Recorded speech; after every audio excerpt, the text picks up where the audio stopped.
자, 9월 평가 모의고사 독서 파트 보도록 하겠습니다. 자, 일단 전반적으로 봤을 때 난이도는 그렇게 어렵지 않았는데 한 지문 정도가 살짝 좀 어렵게 느껴졌을 수 있겠다. 근데 다시 풀어보면은 그래도 어려운가? 그러진 않을 텐데 시험 현장에서 보는 건 느낌이 좀 다를 수 있죠. 여러분들이 시간의 압박에 쫓기면서 풀어야 되니까. 그죠? 자, 일단 모든 문항을 다 하나하나 설명하진 않겠습니다. 예를 들면 독서론 1, 2, 3번 이게 너무 쉬웠기 때문에 이것까지 설명 안 해도 되지? 자, 넘겨보세요. 자, 4번에서 9번 이게 인문예술 복합이죠, 지금. 그러니까 예술 이쪽이 오랜만에 나왔는데 보통 이제 가나용 여러분들은 마음의 준비를 했을 거 아니야. 여기엔 철학 지문이라든가 이런 게 나올 줄 알았는데 막 무슨 SF 영화 막 이런 게 나오니까 그나마 조금 풀만 했을 텐데 여기서의 관건은 시간인 거죠. 가나형 지문은 9분에서 12분 사이에 끝내줘야 되는데 이 정도 난이도라면 9분 정도의 끝을 냈어야 나중에 검토할 시간을 좀 확보할 수 있었겠지. 풀긴 잘 풀었으나 시간을 아마 많이 잡아먹었을 거라고. 그죠? 자, 이 부분도 여러분들이 스스로 해결이 가능할 겁니다. 자, 그 다음에 이제 10번에서 13번 여기도 만만했죠. 사회 파트인데 여기 원래 이제 우리가 마음의 준비가 돼 있던 게 법 지문이나 경제 지문이 나올 수도 있다 라고 마음의 준비를 했는데 저널리즘 이런 쪽이 나와버리니 그냥 노말했죠. 그렇게 어렵지 않았습니다. 그러니까 이 지문도 여러분들 혹시라도 틀린 문제가 있다면 다시 한번 잘 풀어보세요. 자, 14번에서 17번 이 지문을 같이 한번 심층 분석해 보도록 하겠습니다. 이게 지문이 길지도 않은데 짧죠. 짧은데 여기서 애들이 맛이 간 친구들이 많아요.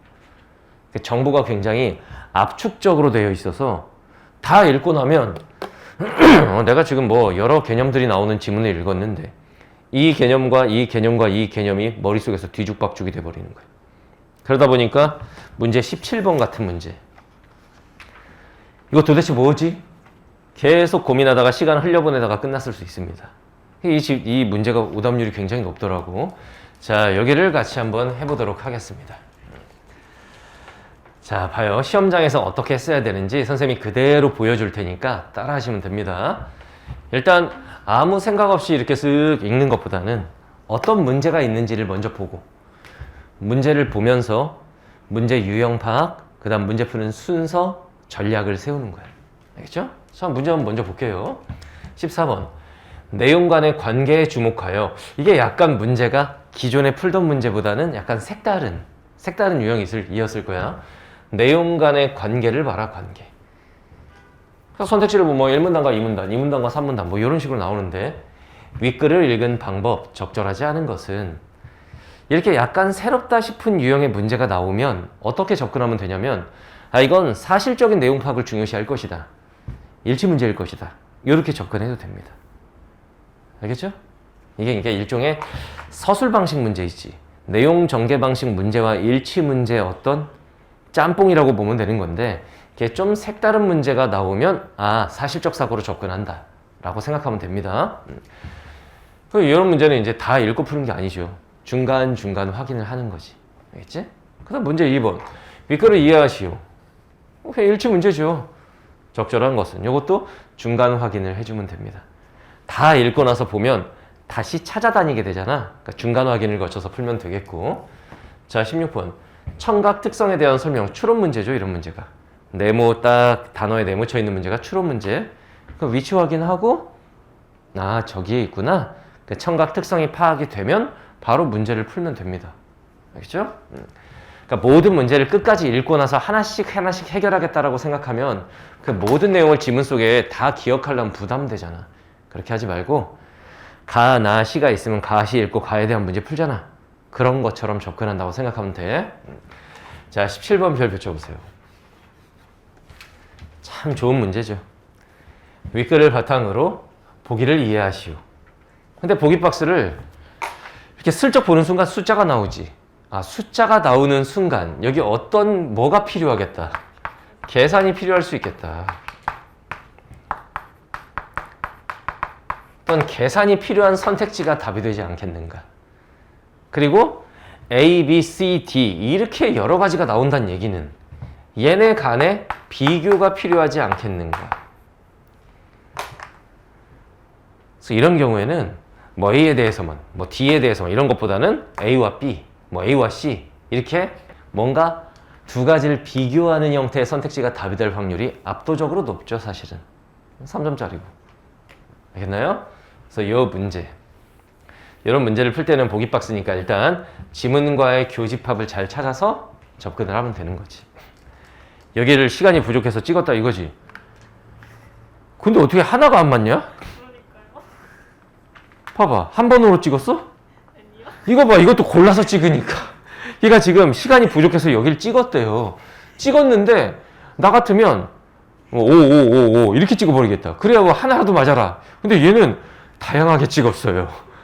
다 피해가지. 하나만 찍었는데. 아이, 그랬어. 5 이렇게만 했어도 한 문제, 두 문제로 맞았네, 그러면. 다양하게 찍었군요.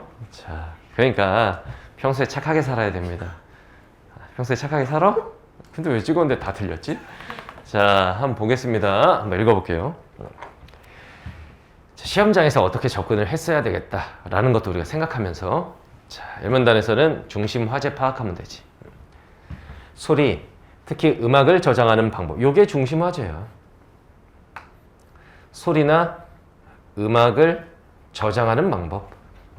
소리를 어떻게 저장을 할까요? 이런 거야.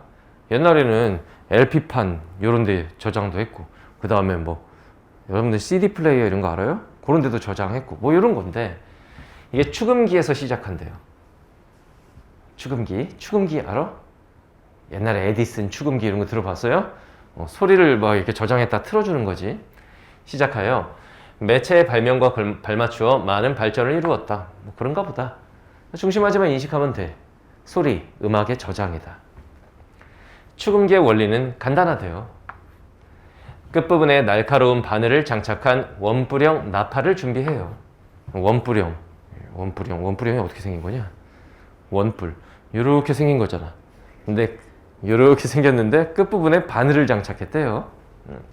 바늘 아래에 섬세하게 긁히는 회전판을 대. 그럼 회전판이 이렇게 돌면서 바늘에 긁히겠지. 이런 걸 머릿속으로 좀 상상하면서 읽으면 좋죠. 그리고 나팔에다가 그 긁히는 소리를 들려주는 거야. 이 소리는 나팔의 진동으로 바뀌고 소리가 진동으로 바뀌어요. 소리가 진동으로. 그 진동의 형태를 따라서 바늘이 판에 홈을 만듭니다. 그 소리를 저장하는 거야. 바늘이 판에다가 홈을 만들어 여기에 이제 소리가 저장되는 거예요. 이게 축음기의 소리 저장 방식이야. 이런 부분이 중요한 부분은 아닐 거야, 분명히. 이것이 초기 녹음기의 원리인데 소리를 아날로그 형태로 저장했고 이후에 등장한 매체에서도 한동안 소리를 아날로그로 기록했습니다. 이건 과거의 이야기를 하고 있구나. 알겠죠? 간단하게 정리 좀 하면서 가볼까? 이 중심화제가 뭐냐? 소리 저장하는 방식입니다. 소리 저장하는 방식. 알겠죠? 근데 초기에는 축음기 같은 걸 썼어요. 이거는 소리를 아날로그 방식으로 저장했습니다.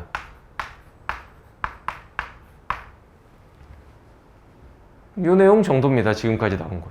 여기까지는 어렵지 않았어요. 그렇죠?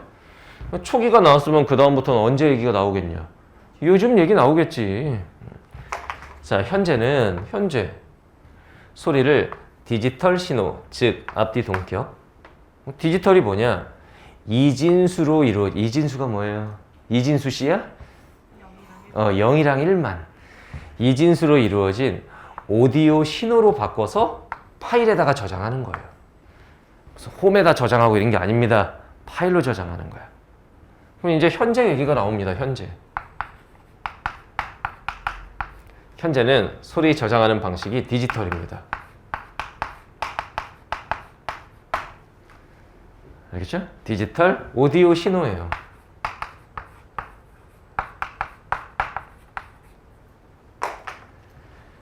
하나의 파일 내의 오디오 신호에는 파일로 저장한다고 그랬잖아. 하나의 파일 내, 같은 파일 안에 들어있는 오디오 신호가 다양하게 있을 거 아니야. 얘네에는 모든 소리 크기의 균일한 개수의 비트가 할당됩니다. 비트가 뭔지 알죠? 정보 처리의 최소 단위.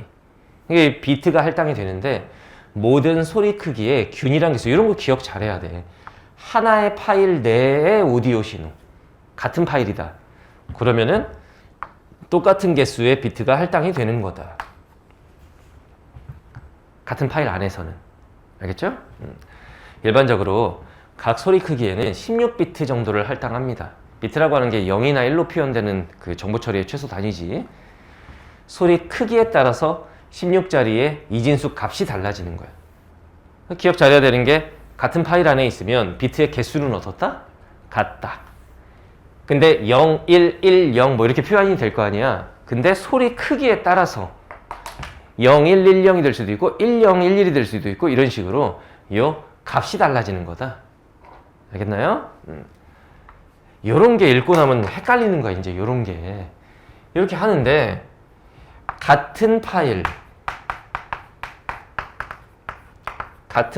안에서는 비트 수 동일, 비트 수가 동일한데 소리 크기에 따라서 뭐가 다를 수 있다? 그 숫자가 다른 거다. 숫자가. 각 소리 크기에 할당되는 비트의 개수가 늘어나면 각각의 소리 크기에 할당되는 비트의 개수가 늘어나면 소리는 아날로그 원음에 가까워지는 거예요. 그러니까 비트가 4개보다는 8개가, 8개보다는 16개가, 16개보다는 32개가 원래 음에 가까워지는 거다. 알겠죠? 그런데 오디오 파일은 저장하거나 네트워크를 통해 전송을 하기에는 이게 데이터 양이 너무 많아. 문제점이 나오잖아. 문제점이 나오면은 당연히 뭐가 나와야 되니? 해결책이 나와야 돼. 이제 너무 데이터 양이 많아요. 우리가 파일 같은 거 전송하려고 그러는데 이게 용량이 너무 커. 그럼 뭐 해야 돼? 압축해야죠. 그 얘기 하는 거야 이제. 따라서 저장 공간을 아끼고 전송이 가능하도록 오디오 신호를 압축해야 됩니다. 알겠죠? 봐봐. 얘네 문제가 있어요. 이 디지털 오디오 신호를 이렇게 저장을 하는데 얘네 문제가 뭐냐면은 용량이 너무 크다. 얘는 용량이 크다. 그러니까 이제 뭘 해야 되는 거다? 압축을 해야 된다. 그럼 지금부터 나올 내용은 뭐겠니? 이 디지털 오디오 신호를 압축하는 방법. 이게 나오게 되겠죠. 이렇게 되는 거야. 여기까지 읽었을 때 선생님 전 더 읽으면은 망가질 것 같습니다. 까먹게 생겼어요. 그러면 이제 풀 거 풀어. 다 읽고 한 방에 풀려고 하지 말고. 여러분들이 내가 답답한 게 뭐다? 막 읽으면서 내가 옆에서 보면 쟤 지금 머릿속에서 정리 안 되고 까먹고 있을 텐데 근데 구역구역 읽어. 그리고 끝까지 여기부터 이제 복잡해지잖아. 다 읽고 나서 드디어 다 까먹었어. 그리고 푸는 거야 이제. 그러면 한 문제 풀 때마다 어떻게 돼? 다시 찾아야지 뭘 어떻게 해. 이거의 무한반복. 시간 안에 때려 죽여도 못 풉니다. 중간중간에 문제를 해결해. 알겠지? 중간중간 풀어야 되는 게 이제 일치 문제 같은 거. 15번 같은 거 한번 볼까요? 자, 선택 7번. 초기 녹음기는 끊어요. 이번 시험의 특징이 뭐냐면 잘 들어. 킬러 지문이 있다고 볼 수 없습니다. 킬러 문항이 있는 것도 아니에요. 그런데 등급컷이 생각보다 엄매 기준으로는 높지가 않죠. 선택지를 지문도 그렇게 어렵지 않고 문제 유형도 그렇게 어렵지 않은데 선택지에 함정을 파거나 선택지를 살짝 꼬아놨어요.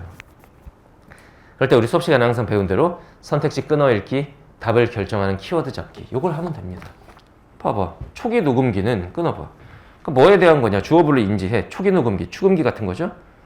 오디오 신호를 저장한 파일과 마찬가지로 소리를 디지털 신호로. 초기엔 뭐라고 그랬어? 아날로그. 제끼고. 2번 축음기의 판에 새겨진 홈은 끊어. 이거 나왔잖아. 소리 저장하는 거. 오디오 신호의 이진수와 달리 저장된 소리다. 뭐가 틀렸을까? 달리가 틀린 거예요. 오디오 신호의 이진수도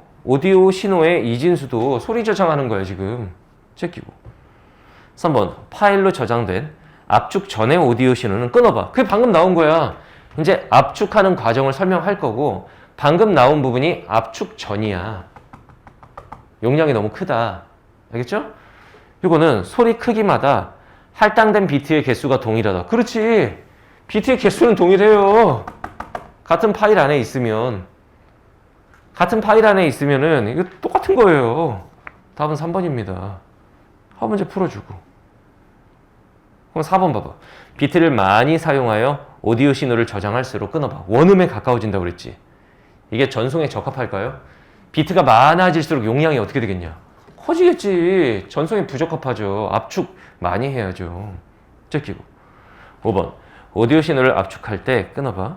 이건 압축에 대한 얘기니까 아직은 잘 모르겠는데 소리의 품질 저하가 최소화되도록 아날로그 신호 압축은 현재 이후의 내용에 나오는데 아날로그는 완전 과거인 거고 이 압축 자체가 어디서 나오는 거야 지금?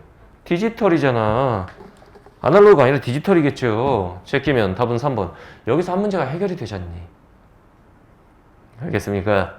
그리고 푼김에 문제 14번도 봐. 14번. 이것도 다 읽고 나서 풀면 14번 같은 문제 대표적으로 어떻게 되겠니? 전부 다 다시 읽어야 됩니다. 지금 풀어. 선생님 지금 푼 데에서 답이 안 나오면요. 선택지 몇 개라도 제끼면 의미가 있는 거죠. 자, 선택지 1번. 1문단에서 초기 녹음기 맞잖아. 2문단은 최근 매체 음악 저장 맞잖아.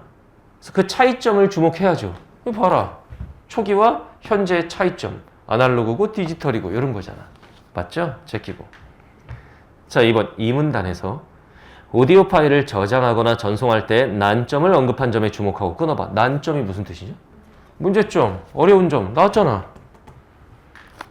이러한 난점으로 인한 오디오 신호 압축의 필요성. 그 해결 방안이 뭐였어? 압축이에요. 압축. 맞잖아. 제끼고. 3번 2문단에서 소리 크기를 3문단은 아직 안 읽었지만 잘 봐. 어떡하나?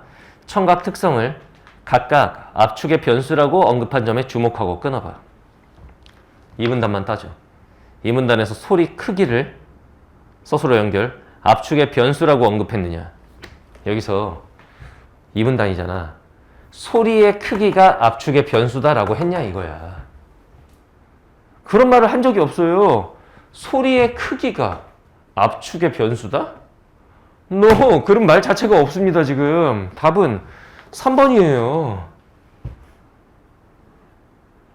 오히려 3문단에서는 청각 특성 나오면서 그 청각 특성이 압축과 관련이 있어. 근데 이게 소리 크기가 압축의 변수다? 이런 얘기를 하지 않아요. 알겠나요? 답은 3번. 벌써 2문제나 풀었잖아. 이제 2문제 남았습니다. 자, 지문으로 돌아갑시다. 자, 지금부터 나올 내용은 뭐다? 압축. 일반적으로 여기부터가 이제 이 지문의 하이라이트입니다. 오디오 신호 압축에는 지금부터 오디오 신호 압축 나오는 거야. 지각 부호화를 이용합니다. 태어나서 처음 듣는 말이네요. 자, 이 압축을 해야 되는데 이 압축을 할 때 사용하는 방법이 뭐다? 지각 부호화다. 시험장에서는 이렇게 생소한 용어가 나오면 머리에 잘 안 들어가니까 반복해서 한 3번 눈으로 봐요. 지각 부호화, 지각 부호화, 지각 부호화, 오케이. 이런 식으로. 그냥 슥슥슥 읽고 넘어가면 다 까먹죠. 이 지각 부호화는 거꾸로 뭐 하는 거야? 압축하는 겁니다. 알겠지? 지각 부호화는 이 청각 특성에 따라 여기 이제 이 문제 있는 건데 네모. 감도가 낮은 소리를 제거하여 오디오 신호를 압축하는. 어떻게 압축을 하느냐? 감도가 낮은 소리를 제거해 버립니다. 감도가 뭐니? 감도. 그 소리를 들을 수 있느냐 없느냐. 그 청력으로 우리가 느껴지는 정도. 여기서 감도가 낮은 소리는 그냥 과감하게 제거해 버리는 거예요. 오디오 신호를 압축하는 거죠. 알겠나요? 이게 뭐 하는 거라고? 압축하는 거지. 어떻게 압축하는 거야? 감도 낮은 소리 제거하는 겁니다. 감도가 낮은 소리 제거하는 거야. 그래서 오디오 신호 압축하는 거야. 지각 부호화에서 이용하는 청각 특성에는 청각 특성이 중요한데 최소 가점 강도와 차폐가 있다. 아, 지랄났죠. 이제 여기부터 왠지 느낌이 올 거 아니야, 시험장에서. 슬슬 어려워지는군. 여기서부터 이제 저 생소한 용어에 대한 개념 파악을 잘해야 됩니다. 지각 부하에서는 이제 중요한 게 청각 특성인데, 이 청각 특성과 관련한 이제 두 가지가 중요하다라고 했습니다. 하나는 최소 가청 강도. 최소 가청 강도. 또 하나는 차폐. 단어가 좀 어렵죠? 그럼 이제 하나씩 설명할 거 아니니? 그치? 자, 최소 가청 강도는 새로운 용어가 나오면 한 2, 3초만 생각해 보라고 그랬지. 그냥 막 읽지 말고. 여러분들은 시간에 쫓겨서 글씨를 확인하는 수준으로 지문을 읽어요. 지문 독해의 핵심은 글씨 확인이 아닙니다. 내용의 이해야, 이해. 이해를 하려면 생각을 해야 됩니다. 최소, 가청, 최소한. 가청이 무슨 말일까? 들을 수 있는 강도란 얘기야. 그럼 최소 가청 강도 밑에 값이면 들을 수가 있겠니? 못 듣겠지. 조용할 때 청각이 감지할 수 있는 소리의 최소 값이에요. 아무 소리도 안 들리는 조용한 공간에서 감지할 수 있는 소리의 크기의 최소값. 이보다 낮다는 얘기는 감지를 못한다는 얘기고 그 얘기는 못 듣는다는 얘기야. 최소한 이거보단 커야 우리가 들을 수 있어. 그것도 조용할 때. 이 조용할 때를 잘 봤어야 돼. 안 그러면 저 뒤에 있는 차폐 문턱값하고 헷갈려요, 이게. 최소 가청 강도보다 큰 소리는 들을 수 있지만 작은 소리는 들을 수 없다. 지문이 되게 친절하네. 이런 것까지 얘기해주고. 알겠나요? 최소 가청 강도는 뭐냐? 조용할 때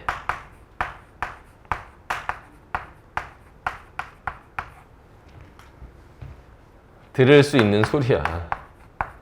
들을 수 있는 최소값. 조용할 때 들을 수 있는 최소값이야. 알겠죠? 최소 가청 강도는 주파수별로 그 크기가 정해져 있습니다. 주파수별로. 그러니까 예를 들어 1000Hz부터 10,000Hz 사이에는 아주 작은 소리도 들을 수 있어. 알겠어요? 근데 100Hz 이하의 저음에서는 아주 큰 소리여야 들을 수 있어. 이걸 다시 말하면, 바꿔 말해봐. 아주 작은 소리도 들을 수 있다는 얘기는 1000부터 10,000Hz 사이에서 아주 작은 소리도 들을 수 있어. 최소 가청 강도 값이 어떻다는 얘기일까? 이런 생각을 할 수 있어야 되는 거라고. 100 이하의 저음에서는 큰 소리여야만 들을 수 있어. 그건 최소 가청 강도가 어떻다는 얘기일까? 크다. 그럼 이 위에는 작다, 앞에는. 뭐 이런 걸 생각을 할 수 있어야 된다고. 알겠나요? 그래서 최소 가청 강도는 이런 건데 이게 주파수별로 정해져 있다. 주파수별로 크기가 정해져 있다. 그러니까 주파수마다 최소 가청 강도가 다를 수 있겠다. 여기까지 알겠나요? 그럼 이 청각 특성과 관련해서 하나에 대한 내용이 나왔지. 여기 하나를 더 읽으면 어떻게 되겠어? 이제 머리가 복잡해지겠지. 여기서 한 문제를 풀어 또. 문제 16번 청각 특성. 최소 가청 강도에 대한 것만 봐. 자, 선택지 1번. 최소 가청 강도는 끊어봐. 사람이 들을 수 있는 주파수의 최소값이. 이게 헷갈리는 거야. 주파수의 최소값이 아니에요. 뭐야? 소리야, 소리. 소리의 최소값이야. 사람이 주파수를 듣는 건 아니잖아. 소리를 듣는 거지. 제끼고. 2번 임계대역. 처음 들어요. 3번 저음에서는 최소 가청 강도가 크므로 어떻게 생각하니? 자, 저음에서는 여기 보자. 100 이하의 저음에서는 훨씬 큰 소리여야만 들을 수 있다. 소리가 커야만 들을 수 있다. 이 얘기는 최소 가청 강도가? 니네가 그러니까 헷갈리잖아. 자, 저음에서는 최소 가청 강도가 뭐냐면은 조용할 때 들을 수 있는 소리의 최소값. 소리가 커야만 들을 수 있다는 얘기는 조용할 때 들을 수 있는 최소한의 소리값이 어떻다는 얘기야? 어? 낮다? 낮다 대 크다야? 자, 요거에 대해서 우리가 생각을 좀 해볼게요. 조용할 때 들을 수 있는 소리의 최소값이 최소 가청 강도야. 100 이하의 저음, 이 저음에서는 소리가 큰 소리여야만 귀에 들려요. 그건 최소한으로 들을 수 있는 소리값이 어떻단 얘기야?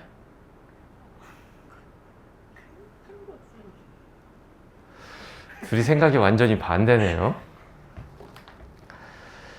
조용할 때 들을 수 있는 소리의 최소값이 최소 가청 강도인데 저음에서는 소리가 커야만 소리를 들을 수 있어. 그러면 최소 가청 강도가 어떻단 얘기야? 만약 이렇게 생각해봐. 최소 가청 강도가 작아. 작으면 어떻게 되겠어? 좀 작은 소리여도 들을 수 있겠지. 근데 큰 소리여야만 들을 수 있다는 얘기는 최소 가청 강도가 어떻다는 얘기야? 크다는 얘기죠. 알겠나요? 그러니까 저음에서는 최소 가청 강도가 크므로 여기까지는 맞는데 임계대역도 고음의 임계대역보다 임계대역이 아직 안 나와서 몰라요. 자, 4번 임계대역 몰라요. 5번 차폐음 몰라요. 그래도 선택지 하나는 제껴놨네요.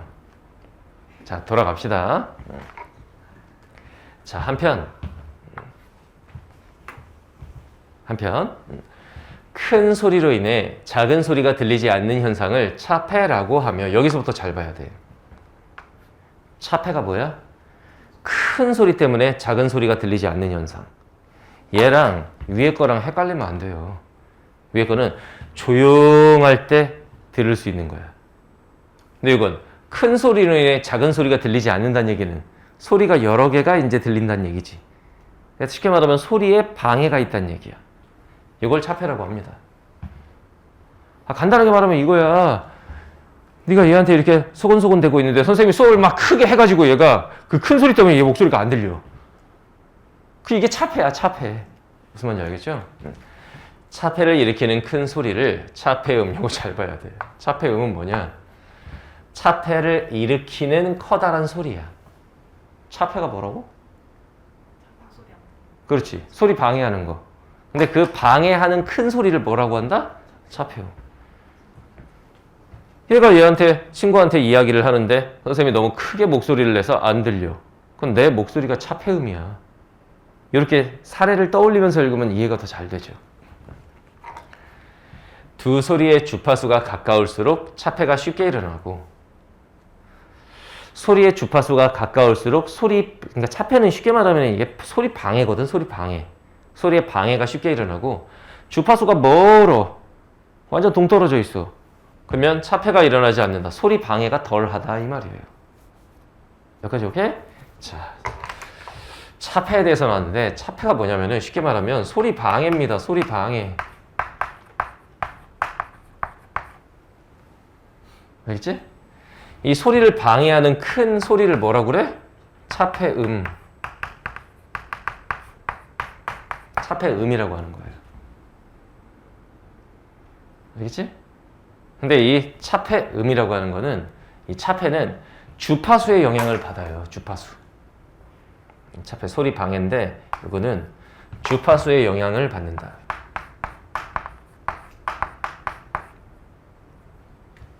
주파수가 가까우면 그러면은 차폐가 쉽다. 쉽게 일어남. 하나만 기억하면 되지 뭐. 그러면은 주파수가 멀면은 당연히 차폐가 잘 안 일어나겠지. 알겠나요? 차폐음의 주파수를 기준으로 여기부터 또 헷갈려. 주파수를 잘 봐. 차폐음의 주파수를 기준으로 차폐음이 뭐였어? 방해를 일으키는 큰 소리. 그 방해 일으키는 소리의 주파수를 기준으로 차폐가 일어날 수 있는 가장 낮은 주파수와 가장 높은 주파수 사이의 구간을 임계대역이라고 합니다. 무슨 말인지 알겠니? 그러니까 봐봐. 임계대역은 뭐냐면 여기서 이제 또 중요한 개념이 임계대역이라는 개념인데 임계대역이라고 하는 거는 차폐음을 기준으로 하는 거야. 차폐음을 기준으로 했을 때 차폐가 일어날 수 있는 얘를 기준으로 했을 때 차폐가 일어나는 가장 낮은 주파수 그 다음에 차폐가 일어날 수 있는 높은 주파수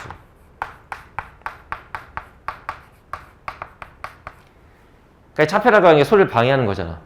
이 차폐음을 기준으로 얘랑 이제 좀 주파수가 가까운 애들은 차폐가 일어날 거 아니야. 근데 얘보다 주파수가 살짝 낮은 애도 차폐가 일어날 수 있고 얘보다 주파수가 살짝 높은 애도 차폐가 일어날 수 있겠지. 그 구간, 그 사이의 구간, 요것과 여기를 뭐라고 부르는 거야? 임계대역이라고 부르는 거야. 여기와 여기가 임계대역이에요, 이게. 무슨 말인지 알겠죠? 요거네. 그 구간을 임계대역이라고 합니다. 그러면 여기부터 여기까지만 차폐가 일어나는 거야. 이거보다 더 높은 주파수거나 이거보다 더 낮은 주파수면 차폐가 일어나지 않아요. 이 얘기는 소리 방해가 일어나지 않아요. 알겠나요? 임계대역의 폭은 차폐음의 주파수에 따라 달라요. 임계대역의 폭이 이거지. 봐봐. 이 임계대역의 폭이죠. 이 폭은 주파수에 따라서 다 다릅니다. 고음에서는 저음보다 임계대역이 훨씬 넓어요. 소리 방해가 일어나는 이 구간이 고음이 훨씬 넓다. 저음보다. 알겠나요?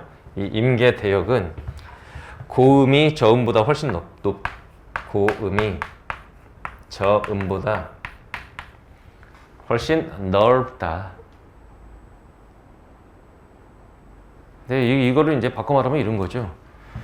이 주파수가 크면은 여기 힌트가 있지. 100Hz 이하. 그러니까 주파수가 낮은 게 뭐야? 저음이지. 주파수가 높은 게 고음인 거죠. 알겠나요? 이것도 이제 알 수가 있네요. 자, 그 다음 부분. 차폐를 고려한 차폐가 뭐라고? 소리 방해. 소리 방해. 큰 소리가 작은 소리 안 들리게 방해하는 거. 요걸 고려한 실제 청각이 감지할 수 있는 소리 크기의 최소값. 요게 차폐 문턱값이. 이게 뭐랑 헷갈리겠니, 이게? 이 차폐 문턱값이 뭐랑 헷갈리겠어? 최소 가청 강도하고 헷갈리는 거죠.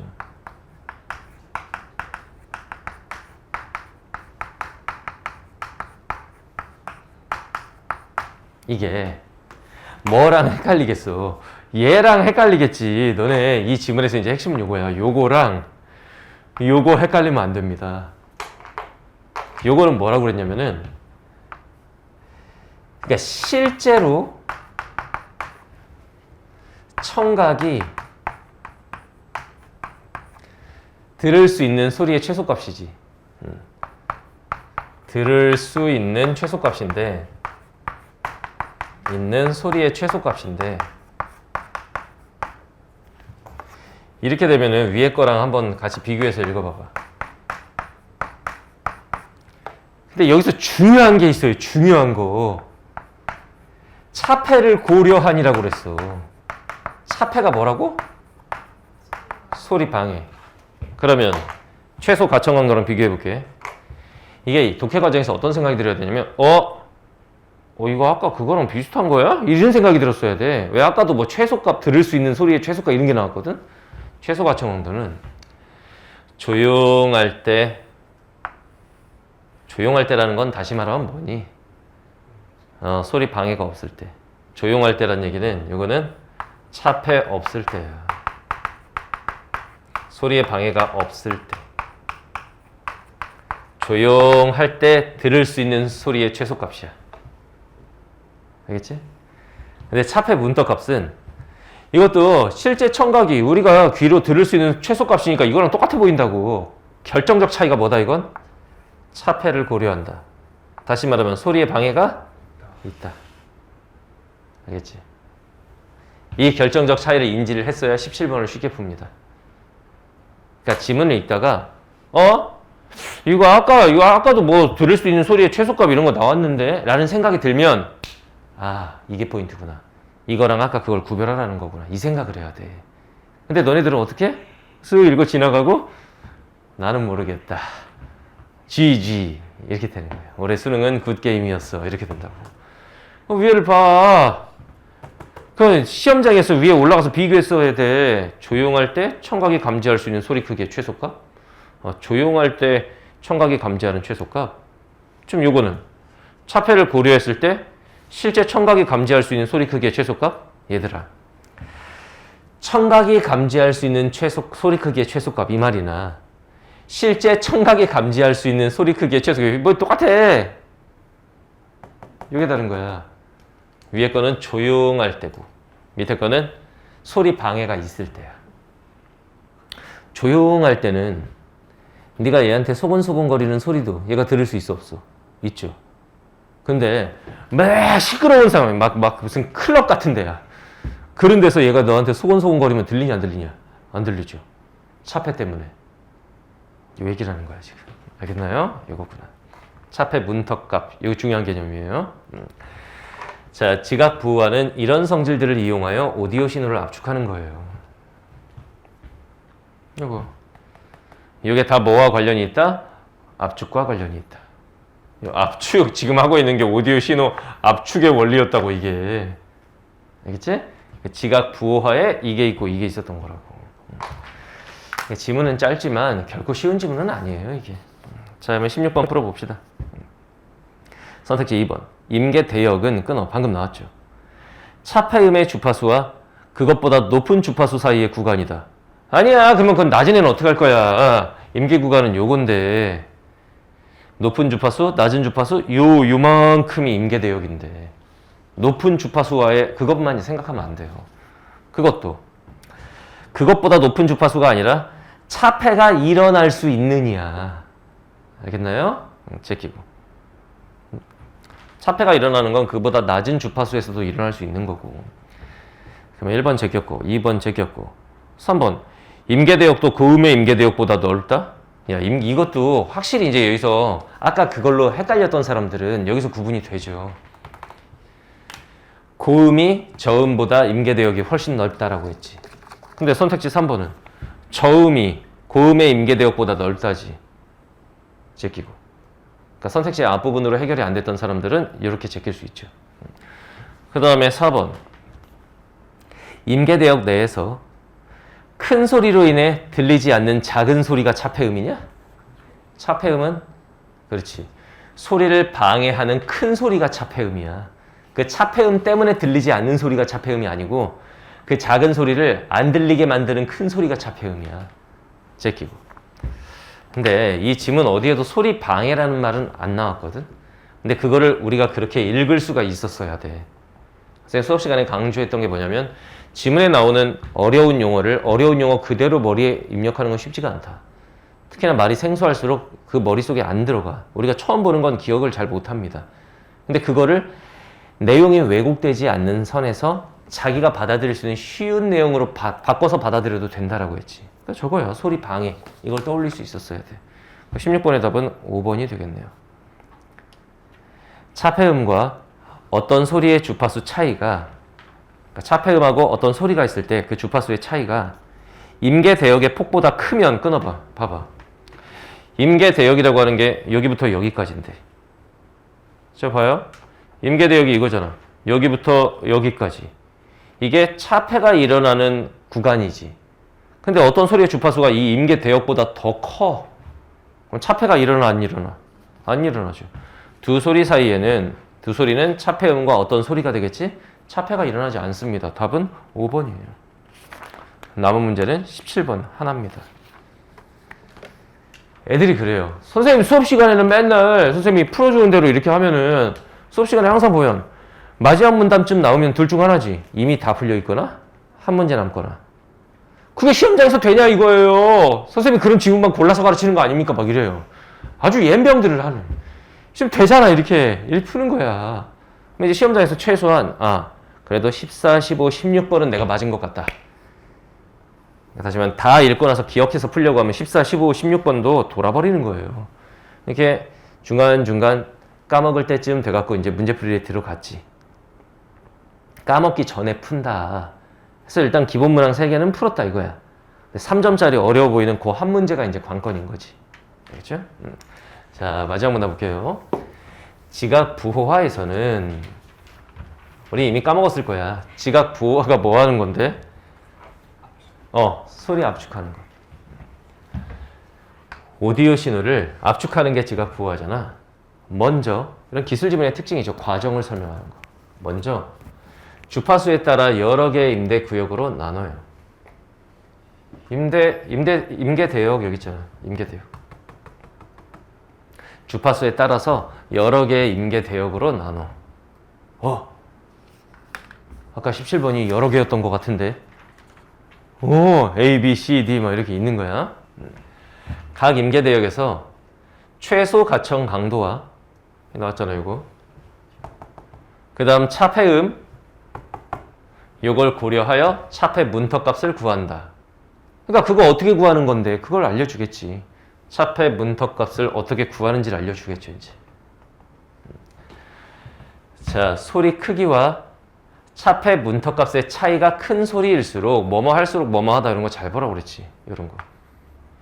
소리 크기와 그 해당 소리와 차폐 문턱값의 차이. 뭐 이거죠. 소리 크기 빼기 차폐 문턱값 뭐 이런 거겠지.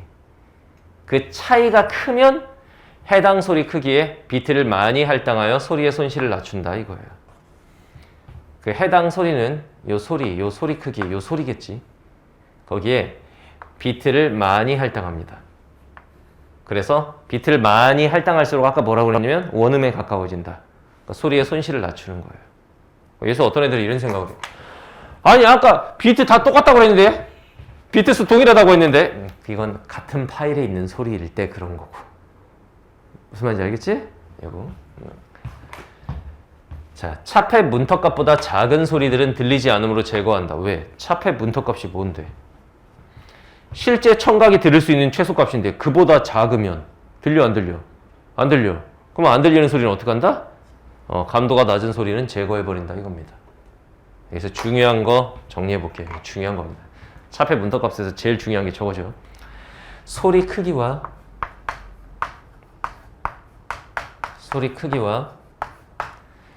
차폐 문턱값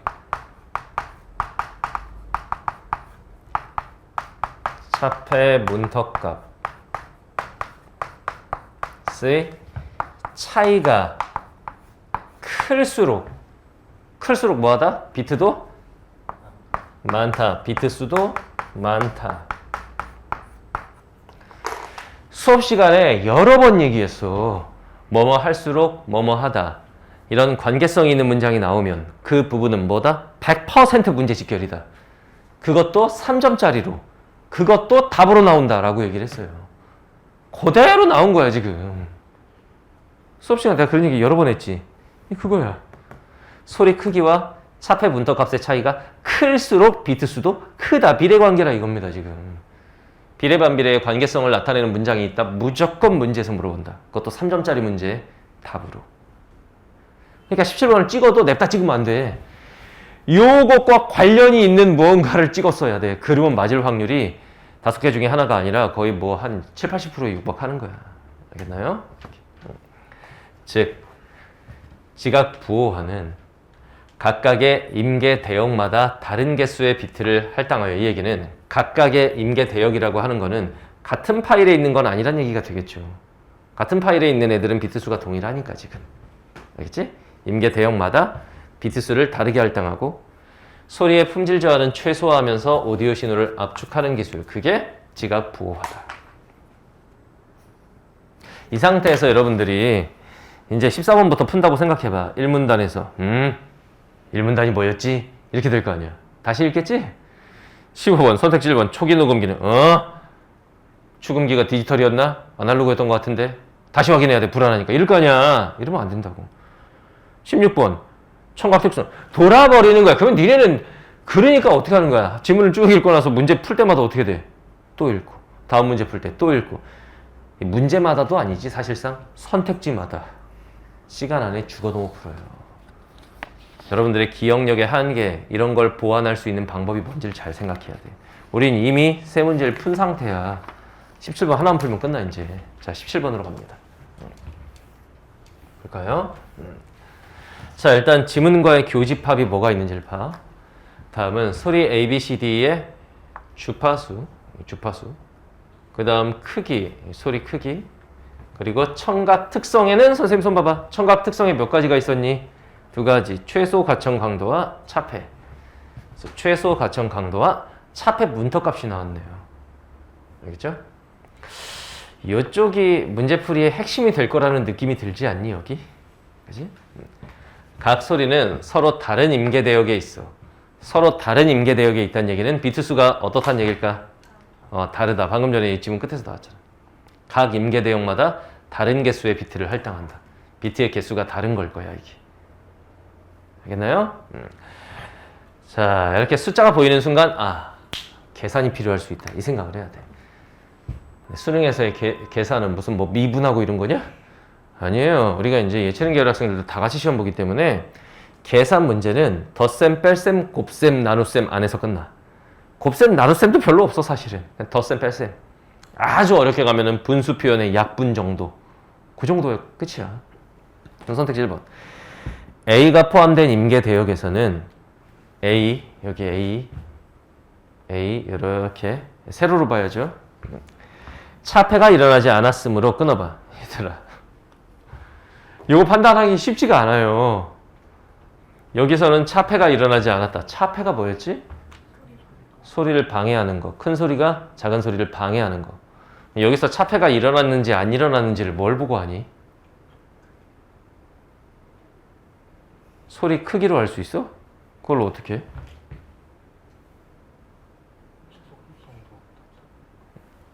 요걸 비교해야죠. 왜냐? 자, 잘 봐. 최소 가청 강도가 뭐였어? 조용할 때 들을 수 있는 최소값.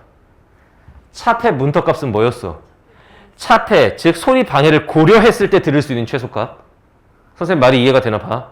이건 조용할 때고 이건 소리 방해가 있을 때야. 근데 최소 가청 강도와 차폐 문턱값 둘 다 들을 수 있는 최소값인 건 똑같은데 이건 조용할 때고 이거는 차폐를 고려하는 거. 소리 방해가 있을 때야. 근데 최소 가청 강도하고 차폐 문턱값이 똑같아. 이 얘기는 소리의 방해가 조용할 때나 차폐를 고려했을 때나 값이 똑같아. 이 얘기는 소리의 방해가 있어 없어? 없어. 소리의 방해가 없다는 얘기는 차폐가 없어. 근데 여기 보면은 두 개가 똑같지. 이 얘기는 차폐가 일어나지 않았으므로까지는 맞다는 얘기예요. 그러니까 이게 차폐가 있다 없다를 판단할 때 지금 뭔가 깨달았어? 차폐가 있다 없다를 판단할 때 지문에 나온 무언가를 근거로 분명히 판단이 가능할 텐데 뭐를 근거로 판단하느냐? 그런 건 100%다 뭐냐면 지문에서 설명했던 주요 용어의 개념과 관련이 있어. 제일 중요한 용어가 차폐하고 이거잖아. 왜? 이 청각 특성이 지각 보호에 큰 영향을 주는데 이거에 두 가지가 있다고 이렇게. 최소 가청 강도와 차폐. 이걸 잘 봤어야 돼. 이 얘기는 뭐냐면 조용할 때 들을 수 있는 소리의 최소값이나 소리 방해가 있을 때 들을 수 있는 소리의 최소값이 같다는 얘기는 이건 소리 방해가 없다는 얘기입니다. 그러니까 차폐가 일어나지 않았으므로가 맞죠. A를 들을 수 있겠군. 그래서 A는 들을 수 있는 소리냐 얘들아. 들을 수 있는 소리가 아니죠. 왜냐면 A는 실제 소리의 크기가 얘네 값보다 작아. 얘네 값이 뭐냐면 다 들을 수 있느냐야. 저 값보다 작은 소리란 얘기는 들을 수가 없어요.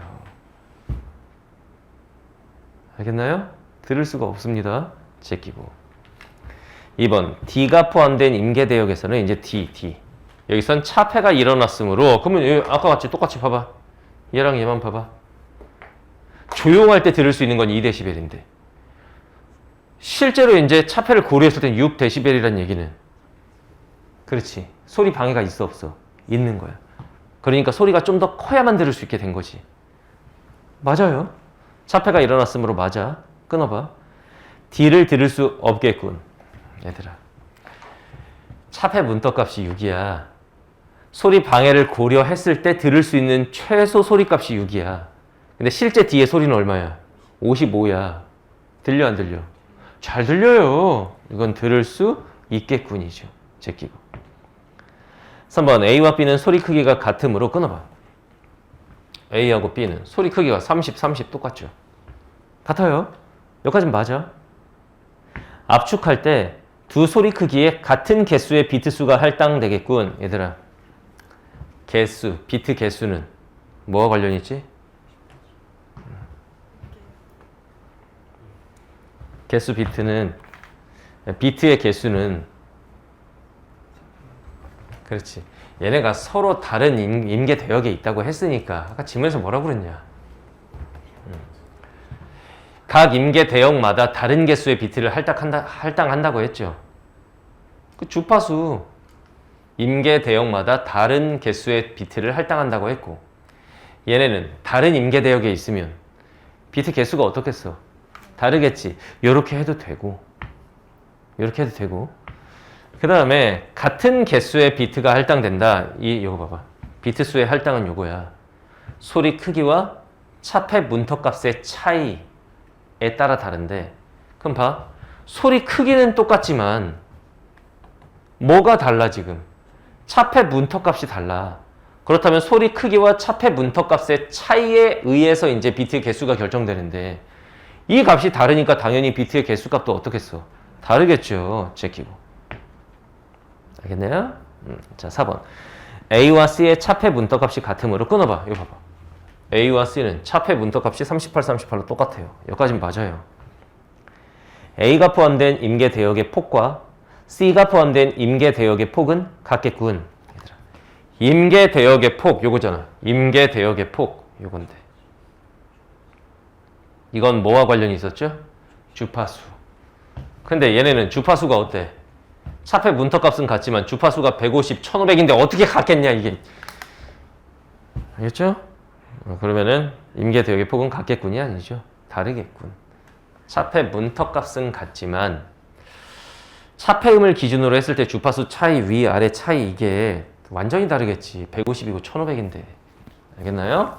제끼고. 그럼 답이 5번이겠네. 압축할 때는 C의 소리 크기보다 D의 소리 크기에 더 많은 비트가 할당되겠군. 참 좋은 문제입니다. C보다 D에 결국은 봐. 뭐와 뭐의 비교인지를 봐. C하고 D의 비교인데 뭐를 비교하라는 거야? 더 많은 비트, 즉 비트 수를 비교하라는 거야. 아, 비트 수는 요거잖아요. 어떨수록 비트 수가 많아진다? 소리 크기와 차폐 문턱값의 차이. 이제 계산을 해봐야 되는 거야. 소리 크기와 차폐 문턱값의 차이. 그러면 C하고 D를 비교하라고 그랬지 지금. 자, C는 소리 크기와 차폐 문턱값의 차이. 63 빼기 38 하란 얘기야. 그럼 얼마야? 25. 오, 계산 잘하네. 자, 그 다음에 D는 얘랑 얘 차이 얼마야? 49. 어디가 차이가 크냐? D. 그러면 D에 더 많은 비트 수를 할당해야죠. 그래서 C보다는 D에 더 많은 비트가 할당되죠. 답은 5번입니다. 요렇게. 기가 막힌 문제입니다. 근데 그래서 선생님 제자들이라면 이런 문제 풀 때 긴 거 쓸 거야! 이건 냅다 찍을 때 그런 거고 그래도 좀 이렇게 풀려고 했을 때는 지문 읽으면서 수업 시간에 영균이가 그랬다. 뭐뭐 할수록 뭐뭐 하다. 이런 비례반비례 관계성은 3점짜리로 직결된다. 그러니까 선생님 제자라면은 이렇게 풀었을 거야. 다 읽고 나서 또 보고 또 보고 또 보고 또 보고 이 짓은 일단 안 했어야 돼. 시간이 돼서 풀었다라면. 그지? 그럼 우리 원래 수업 시간 한 대로 한 두 문단까지 읽고 나서 더 읽으면 까먹을 것 같아. 풀면 14번, 15번 날라가고 그 다음 16번 청각 특성에 대한 설명이 나왔을 때 그 해당 문단에서 또 풀면 16번 날라가고 하나 남은 상황. 그 상황에서 이제 비례, 반비례 관계성에 주목해가지고 그런 건 또 선생님이 수업 시간에 기억 안 나니까 어떡하라고 그랬어? 메모하라고 그랬죠. 이거 메모했으면 돼. 그럼 메모해놓고 이걸 딱 보면 숫자 나오면 또 무슨 문제라고 그랬어? 계산 문제다. 최소한 이런 문제에서는 냅다 찍더라도 선택지 1번, 2번 이런 거 찍으면 안 되는 거예요. 여러 개가 나왔으면 일단 두 가지를 비교하는 형태의 선택지가 답될 가능성이 높겠고 3, 4, 5번처럼 그리고 그 중에서도 숫자를 왜 줬겠냐 이거야. 뭔가 계산이 필요하지 않겠냐 이거지. 지문에서 봐. 소리 크기와 차폐 문턱값의 차이가 클수록 소리 크기와 차폐 문턱값 이거 계산하란 얘기구나. 그 계산과 관련되어 있는 선택지가 5번인 거야. 그러니까 냅다 찍더라도 5번을 찍었으면 좋지 않았겠는가. 근데 될 수 있으면 냅다 찍기보다는 당연히 이런 과정을 통해서 정확하게 풀었어야죠. 알겠습니까? 자, 독서 영역 해설 강의는 여기서 마치겠습니다. 자, 여러분들 남은 시간 동안에 독서 공부는 어떻게 해야 되는지 총평해서 얘기했죠. 기출분석이요 선생님, 그건 이미 다 했어야죠. 근데 수능을 앞두고 올해 6평, 9평, 작년 6평, 9평 수능 정도를 다시 풀어보는 건 오케이. 근데 막 최근 10년치 기출을 지금부터 다시 하겠다. 이거는 별로. 그보다는 EBS 수능 특강 독서나 수능 완성에 나오는 독서 지문들 잘 눈여겨보도록 하시고 그 다음에 어차피 쉬운 지문에서는 승부가 안 난다. 좀 어려운 고난도 지문 그거에 대비해서 고난도 지문 연습 좀 하도록 하시고 알겠습니까? 지금 남은 기간의 독서 파트를 좀 공부하려는 친구들은 선생님 수업 중에서는 9기공이라는 강의 9기공의 독서 파트 그 다음 EBS 연계 독서 EBS 독서 수업이 거의 없어 선생님들 연계 독서 그리고 최근에 나온 비연계 고난도 독서 그게 어려운 비연계 고난도 독서 지문이 있습니다. 독서 강의가 있어요. 이런 강의에 도움을 받을 수 있겠습니다. 자, 독서는 여기서 마치도록 하고 문학에서 봅시다. 자, 9월 평가 모의고사 문학 보도록 하겠습니다. 자, 문학 파트가 살짝 어려웠는데 이제 애들이 이런 말을 하더라고. 최근에 경향을 보면 비문학보다 6평도 그랬고 문학이 좀 어려운 것 같은데 어떻게 생각하십니까? 이러더라고. 과거 수능을 보면 항상 문학보다 비문학 독서 파트가 더 어려웠어요. 그 경향이 이제 나라에서 킬러 지문 내지 마. EBS 체감 연계율 높여. 막 이런 얘기가 나왔었지 이제 2년 전에. 그리고 그때 뭐라고 그랬냐면 문학과 독서 파트를 좀 균형 있게 출제해라. 그 얘기가 왜 나왔냐면 그 이전까지는 오답률 탑 10을 보면은 거의 애들이 많이 틀린 10개 문제 중에 7개, 8개가 항상 독서 파트였어. 문학은 거의 끼지를 못했어요. 그냥 8개 독서, 뭐 언어와 매체, 문법 2개, 오답률 탑 10이 그런 식으로 채워졌었어. 그러다 보니까 나라에서 좀 균형 있게 내봐라. 그러니까 평가원에서는 그 이전에도 균형 있게 낸 건데 애들이 학교 국어교육 자체가 문학교육에 많이 치중되어 있다 보니까 학교에서 문학을 많이 하지 비문학을 많이 하진 않잖아. 그러다 보니까 애들이 비문학보단 문학을 좀 잘해요. 균형 있게 출제하려면은 비문학의 난이도를 조금 낮추고 문학의 난이도를 좀 높인 거지. 그 경향이 요즘의 출제 경향인 게 맞아요. 근데 수능도 그럴 것이냐는 누구도 확실하게 단정할 수는 없어. 근데 문학이 조금 요즘에 난이도가 높다라는 건 우리가 잘 감안하고 공부를 해야 된다. 근데 이게 완전히 킬러 지문 킬러 문항을 내는 게 아니라 뭐다? 선택지에 함정을 파거나 선택지를 약간 쓱 보면은 맞아 보이게끔 설계를 해놨다. 그래서 선택지를 세밀하게 분석적으로 보는 연습이 필요하다. 알겠나요? 자, 첫 질문 18번에서 21번 이화전. 이거 구평보기 전주에 우리가 수업 시간에 했었죠. 자물쇠 귀신 막 이러면서 되게 반가웠지? 그러니까 이런 연계 지문은 여러분들이 빠른 속도로 문제를 풀어서 시간을 벌었어야 되는 지문입니다. 어려운 문제도 없습니다. 그 다음 22번에서 26번 시랑 수필의 복합이죠. 가에 있는 박목월의 경사 이 작품 기억나요? 수업 시간에 올해 수능 시험에 나온다 막 이러면서 강조했던 작품인데 별이 5개 막 이랬죠. 여기 나와버렸네요. 수능에 나왔어야 되는데.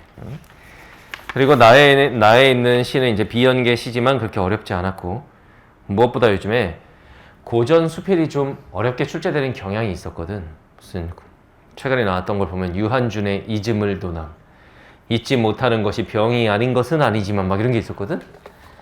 그런데 이번에는 요 고전 수필 최재공의 용연 사기 자체도 어렵지 않았습니다. 이것도 어렵지 않았죠. 그래서 이 지문도 여러분들 능력으로 충분히 해결이 가능할 겁니다. 그 다음에 27에서 30번 고전 시가 복합을 보면 가에 있는 작품 화전가가 이것도 수업 시간에 선생님 책을 봐봐. 별이 5개. 되게 중요하다고 강조했던 작품인데 나와버렸네요. 수능에 나올 줄 알았더니. 그 다음 나에 있는 사설시조도 연계 작품입니다. 그 다음 다에 있는 조금 짧은 아주 짧은 평시조 요거는 비연계죠. 그럼 뭐를 중심으로 문제를 출제했겠니? 가나다 중에. 가를 중심으로 출제했겠죠. 가만 제대로 내용 파악했어도 문제를 쉽게 풀 수 있었을 텐데 30번 문제 보겠습니다. 이게 오답률 탑5 안에 들어있더라고. 이거 많이 틀렸는데 이런 문제가 뭐냐면 선택지를 약간 분석적으로 봤어야 되는 문제야. 그냥 슥 보면 맞아 보이는 문제가 바로 이런 문제거든. 자, 봐봐. 화전가 뭐 이런 작품은 수업 시간에 많이 강조해서 했으니까 선택지를 잘 봐. 가에서 시냇가에 정관을 걸어놓는 것과 그 여인네들이 이제 평상시에 막 집에서 막 살림하느라 고생하다가 1년에 한 번, 2번 화전놀이 가가지고 부른 노래가 화전가라고 그랬지. 근데 화전놀이는 산으로 갔잖아. 시냇가. 요것만 봤어도 가, 나를 합쳐서 풀라고 하지 않았잖아. 가 읽었으면 가에 대한 문제 다 두드러 패고 다니라고 그랬지. 가 읽고 요것만 봤어도 나에서 어쩌고 저쩌고 요건 빼고 가 읽고 가에 대한 것만 따졌어도 일상적 생활 공간으로서 자연에 머물고자 하는 자연이 과연 일상적 생활 공간이냐. 말을 잘 봐. 일상적 생활 공간으로서 자연에 머물고자 하는 사대부가의 모습이냐. 이 가의 화자, 그 여인들에게 자연은 일상적 생활 공간이 아니에요. 일상적 생활 공간은 어디였겠니? 남편 뒷바라지하고 시부모 모시고 막 자식 뒤치다꺼리하고 그게 일상적 생활 공간이지. 1년에 한두 번 지금 놀러 간 거야, 산에. 야, 네가 예를 들면은 수능 끝나고 나서 예를 들면은 베트남에 가족들이랑 놀러 갔어. 그 베트남은 너한테 일상적 생활 공간이냐? 아니에요. 특별한 어떤 뭐라 그럴까? 여행 공간이라고 생각해야지. 쉽게 말하면. 이게 어떻게 일상적 생활 공간이냐, 이게. 이게 안 된다고. 나까지 갈 것도 없어요. 그냥 가에서 대다수의 문제의 답이 다 나와, 지금. 왜? 가가 이만큼이고 나 다른 이런 시조인데 당연히 가를 중점적으로 해서 출제하지 않았겠니? 이런 지문이었다고. 다른 문제는 뭐 오답률이 별로 안 높은데 30번이 오답률이 굉장히 높았어. 요거야, 요거. 알겠나요? 그리고 이런 지문 풀 때는 복합 지문은 한 작품이 끝나면 그에 대한 문제를 바로바로 풀어야 된다라는 거. 그래서 시간을 많이 단축할 수 있었어야 됩니다. 알겠죠? 복합 지문은 시간을 잡아먹는 게 아니라 시간을 오히려 단축해야 돼. 왜? 연계 작품 중심으로 출제를 했을 거고 그 연계 작품 하나를 읽었으면 그에 대한 문제를 바로바로 풀어줘야죠. 그럼 문제들이 다 떨어져 나갑니다. 오케이? 자, 그 다음에 31에서 34번. 여기가 문제였죠. 비연계 현대 소설인데 뭐 EBS에서는 뭐 작가 연계다. 염상섭. EBS에는 3대라는 작품이 수록되어 있죠. 염상섭의 3대. 근데 작가 연계는 그게 연계라고 볼 수가 있냐? 그건 비연계인 겁니다. 비연계 작품인데 두 출발이라는 진짜 평가원 시험은 달라. 어떻게 이렇게 살짝 어려우면서도 그 문제도 좋고 지문의 내용도 좋은 이런 거를 골라낼까? 그 수많은 문학 작품 중에 확실히 평가원 출제 교수님들은 달라요. 자, 이거 같이 한번 보겠습니다. 자, 일단 문제 분석을 먼저 해볼게요. 그러니까 시험장에서 이렇게 가야지. 제목을 먼저 보라고 그랬죠? 염상섭 3대이면 쓰면 좋았을 텐데. 두 출발. 일단 비연계야. 처음 보는 작품이야. 연계 작품은 빠르게 읽고 문제를 풀었겠지만 이건 어떻게 했어야 돼? 꼼꼼하게 읽어야 돼. 꼼꼼하게. 알겠죠? 문제 분석 먼저 해봅시다. 31번. A 부분에 나타난 서술상의 특징. 이건 어려운 게 아닐 거야. A 부분이 어딘지 위치 확인하고 A 끝부분이지. 지문의 마지막 부분에 A를 읽고 나서 31번을 바로 풀어야 돼. 알겠지? 자, 32번. A, B, C, D를 중심으로 이런 문제를 애들이 싫어합니다. 복잡하다고. 윗글을 이해하시오. 그럼 A, B, C, D의 위치 확인을 해. 중략 이전에 다 있죠. 수업 시간에 선생님한테 배운 친구들은 이 지문을 다 읽고 풀지 않았을 겁니다. 어디서 한번 풀어? 중략에서 문제 한번 풀어야 됩니다. 중략에서 잘라서 문제 풀면 이 문제는 A, B, C, D가 중략 이전에 다 있기 때문에 거기서 끝나겠구나. 알겠죠? 그 다음 33번 기역에서 미음. 맨날 나오는 문제잖아. 그 위치 파악을 하고 이런 거는 어떻게 풀려고 그랬냐면 앞뒤 문맥을 봐야죠. 문맥, 흐름 이걸 잘 보고 푸는 거야. 기역이라고 해서 기역만 보고 푸는 게 아니라 그 앞뒤의 흐름을 봐야 됩니다. 알겠죠? 자, 그 다음 34번 보기를 참고하여 윗글을 감상해라. 보기를 참고하여 윗글을 감상하라. 그럼 뭐부터 보란 얘기야? 보기 박스 보란 얘기잖아. 보기 박스를 보면서 지문의 내용에 대한 힌트를 얻을 수 있죠. 자, 박스 먼저 볼게요. 이 작품은 전통과 근대의 가치관이 혼재된 시기에 전통과 근대, 엄격한 상하관계, 그러니까 신분제도 이런 거겠지? 그 신분제도가 혼란해지는 사회상을 담고 있다. 근데 이게 현대소설이야, 고전소설이야? 고전소설은 아까 이화전이 있었고 현대소설이잖아. 현대소설인데 신분사회가 살짝 신분제도의 흔적이 남아있는 시대가 언제겠니? 일제시대겠죠. 일제시대. 그치? 이 작품의 인물들은 권위를 내세우며 자신의 지위를 고수하려는 모습이나, 그러니까 얘네들은 이제 그러니까 지위가 높은 애들이겠지. 그거 찾으란 얘기고, 기존 삶의 구습에서 벗어나는 거는 지위가 낮은 사람들이겠지. 자신의 삶을 새롭게 인식하는 면모를 보인다. 그러니까 이 얘기 뭐냐면 이런 사람 찾고 이런 사람 찾아서 연결하시오. 이런 얘기죠. 또한 급변하는 현실 속에서 윗세대와는 다르게 권력에 민감하게 대응하는 이제 애들 입장에서 헷갈리는 게 뭐냐면 이 권위라는 말과 이 권력이라는 말, 지금 맥락상 이게 같은 거냐 다른 거냐? 다른 겁니다. 이 권위는 기존의 신분사회에서의 권위를 말하고 이 권력은 그거랑은 다른 걸 거라고. 그럼 권력에 민감하게 대응하는 인물을 찾으시오. 이런 얘기고, 이 작품은 현실에 작용하는 권력이 다양한 계층의 인간들에게, 다양한 계층이라고 나오잖아. 상류층도 있고 밑에 계층도 있고 영향을 끼치는 상황을 재현하며 완고했던 신분적 위상이, 그 강력한 신분적 위상이 흔들리고 있음을 보여주는 작품이다. 힌트를 얻었습니다. 신분제도가 흔들리는 시대다. 이제 좀 공부 좀 한 친구들은 일제시대겠구나 이 생각이 들어야 되는 거고, 그 다음에 신분이 높은 인물, 신분이 낮은 인물 찾으시오. 신분이 높은 인물은 자신의 권위를 내세우고, 신분이 낮은 인물들은 자신의 삶을 새롭게 인식하고. 알겠죠? 그 다음에 또 권력에 대한 민감성, 이걸 지문에서 파악하라. 됐나요? 자, 지문 한번 보겠습니다. 자, 일단 앞부분 줄거리 읽어야 됩니다. 위세를 떨치던 안양덕 집안에서, 자, 안양덕, 이 집안은 위세를 떨치던 집안이야. 지위가 높아 낮아? 지위가 높을 거야. 보기박스랑 연결 지으면서 읽어야지. 거기서 머슴으로 일하는 김원석, 얜 지위가 어떻겠어? 낮아, 머슴이니까. 보기박스를 떠올려 보면 안양덕 집안의 인물들은 기존의 권위를 고수하려고 할 테고, 요 김원석이란 인물은 뭔가 자신의 새로운 삶을 찾아 나서는 인물이겠구나. 박스에서 다 알려줬어 이미. 이렇게 읽는 연습 많이 하세요.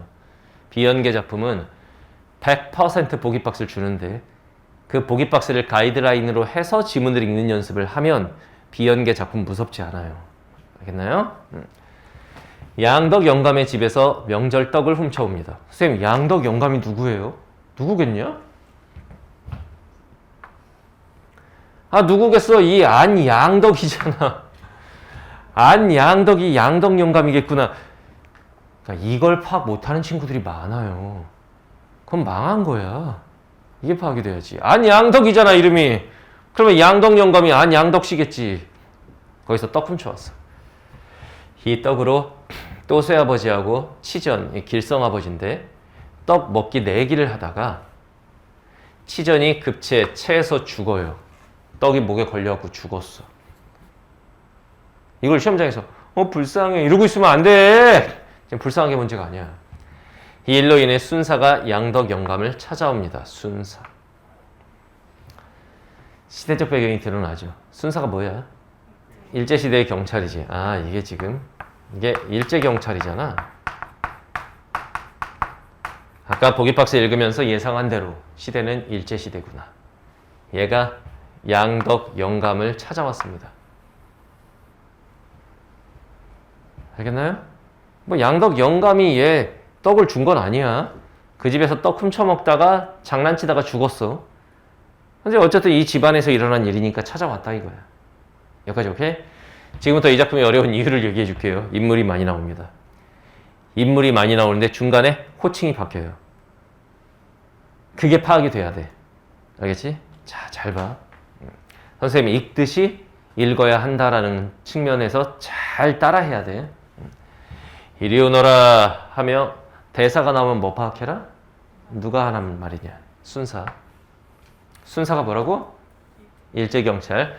좀 독해력이 되는 친구들은 이게 아까 보기박스에 말하는 그 새로운 권력이구나. 이 권력에 민감하게 반응하는 인물이 나올 거라고 그랬잖아. 보기박스를 왜 먼저 읽니? 그래, 지문의 가이드라인이지. 그러면 형식적으로 보기박스를 먼저 읽으면 안 돼. 지문을 읽으면서 아까 박스의 내용과 연결을 시켜줘야 된다고. 얘가 아까 박스에 나왔던 그 권력이겠구나. 얘가 그 새로운 권력이다. 그러면 안양덕, 이건 지위 높은 애니까 얘는 권위겠고. 알겠죠? 순사는 죄인을 다루듯이 원석이에, 요 원석이, 얘가 죽인 건 아닙니다. 같이 떡 먹기 내기를 하다가 제가 급체로 죽었지. 소매자락을 잡아 제칩니다. 가슴이 떨려요. 일단 시점 파악이 된 거지. 몇 인칭이야 일단? 3인칭인데 가슴이 떨리는지 서술자가 어떻게 알아? 뭐겠어? 3인칭 전지적 작가 시점. 시점은 읽으면서 파악하는 거야. 작품 외부의 서술자가 인물의 내면 심리까지를 전달하는 거죠. 가슴이 떨리나 하는 대로 내버려뒀어. 원석이는 지금 가슴이 쫄았어요. 떨려. 설령 죄가 돌아온다 하더라도 받는 것이다. 설령 나한테 죄가 돌아와도 받아야지. 누구 생각이야? 순사의 생각이겠냐? 원석이의 생각이야. 고까지 생각하며 마음을 가라앉히려고 했습니다. 사랑방 알지? 마당에 들어서서도 원석이의 소매를 놓지 않고 큰 방에다가 대고 주인을 부릅니다. 이 주인이 누굴까요? 그렇지, 양덕 영감이겠죠. 얘가. 누가 주인을 부르나요? 순사가. 그럼 일단 여기서 문단이 끝났지. 기억을 따져보는 거야. 이걸 계속 뒤로 미루고 끌고 가면 안 돼. 그러면 또 읽어야 되거든. 그런 데서 시간이 늘어지는 거야. 그러면 기억. 33번에 1번. 가정적인 상황을 상정하여 끊어. 선택지 끊어 읽기를 열심히 한 친구들. 선택지 끊어 읽기, 키워드 잡기. 선택지를 구체화시키는 거야. 이런 애들이 요즘에 문학을 담았습니다. 가정적인 상황, 설령 죄가 돌아온다 해도 가정적 상황 맞고, 심리적인 압박 상태에 심리적으로 지금 쫄아있지. 그거를 해소하고자 애쓰고 있다. 마음을 가라앉히려 하였다. 맞죠? 제키고. 노영감이 유리로 내다보다가 누구든 나가보라고 소리를 쳤습니다. 그러면 이 노영감은 누굴까요? 안양덕, 양덕 영감이겠죠, 얘가. 그러니까 이 주인이죠, 주인. 이게 파악이 안 된 친구들이 힘든 거라고, 이제. 그 소설에서는 인물 파악이 기본인데, 그 연습하면 늘어요. 얘가 맥락상 쟤구나. 이렇게. 약을 맡아 처리하는, 약을 맡아보는 선달이 나왔습니다. 이 선달은 또 다른 사람이죠. 아마 이 집에서 일하는 사람인가 봐. 자, 구할 당신이 주인이요. 누가 한 말이야? 순사. 아니에요. 누가 한 말이야? 선달. 이런 식으로 읽어야 돼. 하고 이 늙은이는 벌벌 떨며 뒤로 들어가더니 여기서 조심할 게 이 늙은이를 이 노영감으로 읽으면 망한 거야. 지금 대답하려니까 얘가 누구겠냐? 선달이죠. 벌벌 떨며 뒤로 들어가더니 곧 양덕 영감 주인이 나왔습니다. 예. 왜 그러시오? 양덕 영감은 망건을 두드러지게 쓴 위에 곱다란 잇못 탄건을 얹어 놓았다. 뭐 탄건, 망건 이름 몰라도 돼. 뭐 모자 썼나 보다 이렇게 읽어도 돼. 알겠지? 탐스러운 대모 풍잠이 은은히 비친다. 대모 풍잠이 뭐야? 어떻게 알아 이런 거? 모르면 말어 그냥. 혹시라도 이런 것 때문에 어려웠다고 판단된 친구들은 뭔가 포인트가 잘못됐다. 이런 거 전국에 아는 애들 없다. 대모 풍잠? 몰라도 돼.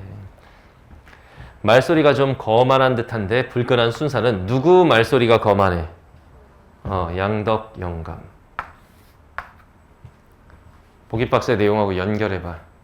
이게 뭐겠어? 권위. 권위를 내세우는 애야. 이 권위. 거만하다가. 거만하다. 권위. 근데 이러한 신분제도가 약간 혼란해지는 시대를 담았다고 했지. 여기에 순사가 불끈히 열받았어. 당신이 주인이요. 호주요? 오스트레일리아일까? 호주가 뭐야? 이 가구의 주인이요. 이렇게 된 거야. 하고 연거푸 불었어. 양덕 영감은 왜 그러는지 잠깐 머뭇거리다가 쫄았죠 지금. 근데 하고 겨우 그러나 잘 봐. 아까보다는 좀 아까는 어땠는데 아까는 거만했잖아. 근데 수그러진 목소리로 대답을 했어. 왜? 쫄았으니까 새로운 권력 앞에 조금 숙이는 거예요. 주재소로 갑시다. 주재소 정도는 알아야 됩니다. 주재소가 뭐야? 일제시대 경찰서. 어서 옷 입으시오. 그러니까 기본적으로는 어휘력이 어느 정도는 받쳐줘야 돼. 무슨 일인데요? 나도 모르. 어서 옷 갖다 입으시오. 주재소 갑시다. 이러는 동안 여기서부터 잘 봐야 돼.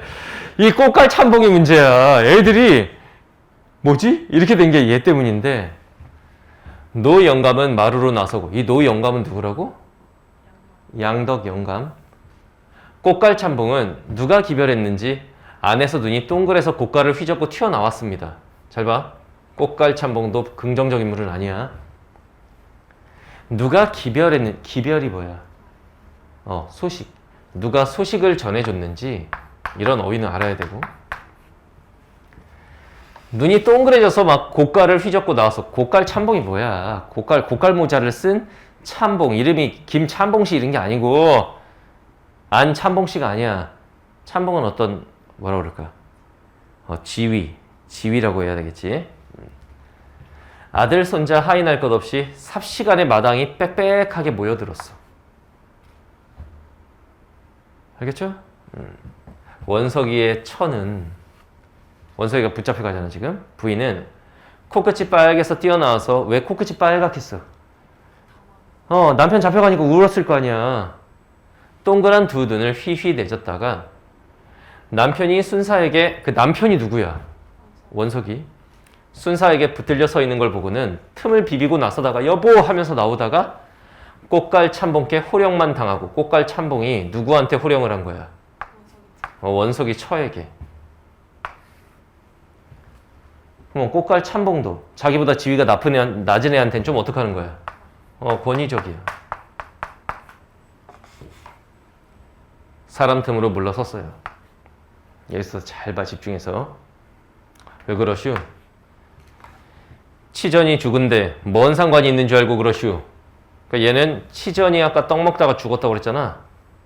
그 사건을 알아볼라. 이미 알고 있어. 그 일이면 내가 자세히, 아니 그 일은 내가 자세히 한다 이거야. 얘가 어떻게 자세히 알아? 그 상황이 같이 있었던 애가 아닌데. 소문 들어서 알겠지? 나하고 갑시다. 누구 말고 나하고 가자고? 양덕 영감 말고 나하고 갑시다. 아, 얘가 양덕 영감과 무슨 관련이 있겠거니. 수업 시간에 선생님이 자주 했던 얘기. 새로운 인물이 나오면 중심 인물과의 관계를 파악하라. 알겠지? 꽃갈 참봉이 나서며 이렇게 물어봤어. 잘 봐. 이 말에 누구보다 놀란 사람은 원석이었어. 원석이가 이 말을 듣고 깜짝 놀랐어. 왜 놀랐을까? 꽃갈 참봉이 이 치정이 죽은 거 어떻게 알지? 이렇게 된 거야. 벌써 소문이 돌았던 거야. 요 말 때문에 헷갈린 거지, 애들이 요 말 때문에. 자, 그러면 니은 한번 볼까요? 33번 A번. 공유되지 않고 있다고 여겼던 일을 끊어봐. 그게 뭐 말하는 건데? 치전이 죽은 거. 모두가 이미 알고 있었음을 알게 된 데에 따른 반응이다. 모두가 알고 있었음을 원석이가 알게 된 데 따른 반응이다. 이 말에 놀랐다고. 이 말을 듣고 얘가 생각한 건 뭔데? 꽃갈 참봉이 어떻게 알지? 아무도 모르는 줄 알았는데? 그럼 이건 뭐냐? 모두가가 틀린 거야 지금. 모두가 이미 알고 있었음을 알게 된 데에 따른 반응이 아니고 저 참봉이 어떻게 알지? 이렇게 된 거야. 근데 애들은 이것 때문에 헷갈렸죠. 벌써 소문이 돌았더니 얘들아, 소문이 돌아서 그 소문을 누가 들은 거야? 꽃갈 참봉이 듣고 그걸 순사에게 얘기하는 모습을 보고는 원석이가 뭐지? 이렇게 된 거지. 원석이가 지금 이 사람들 모두가 알고 있다라는 걸 아는 거야? 그게 아니에요. 답은 2번입니다. 알겠나요? 치전이가 죽었어? 하고 놀라는 소리도 그 중에서는 들렸다. 여기도 확인 사살이 되네. 치전이가 죽었어? 이 얘기는 모르는 사람도 있어요. 자, 그 밑에 그럼 갈태건 당신도 갑시다. 당신이 누군데? 꽃갈 참봉. 참봉 당신도 따라오시오. 당신 도야 도. 그건 누구도 가고 누구도 간다는 얘기야. 양덕 영감도 가고 당신도 갑시다.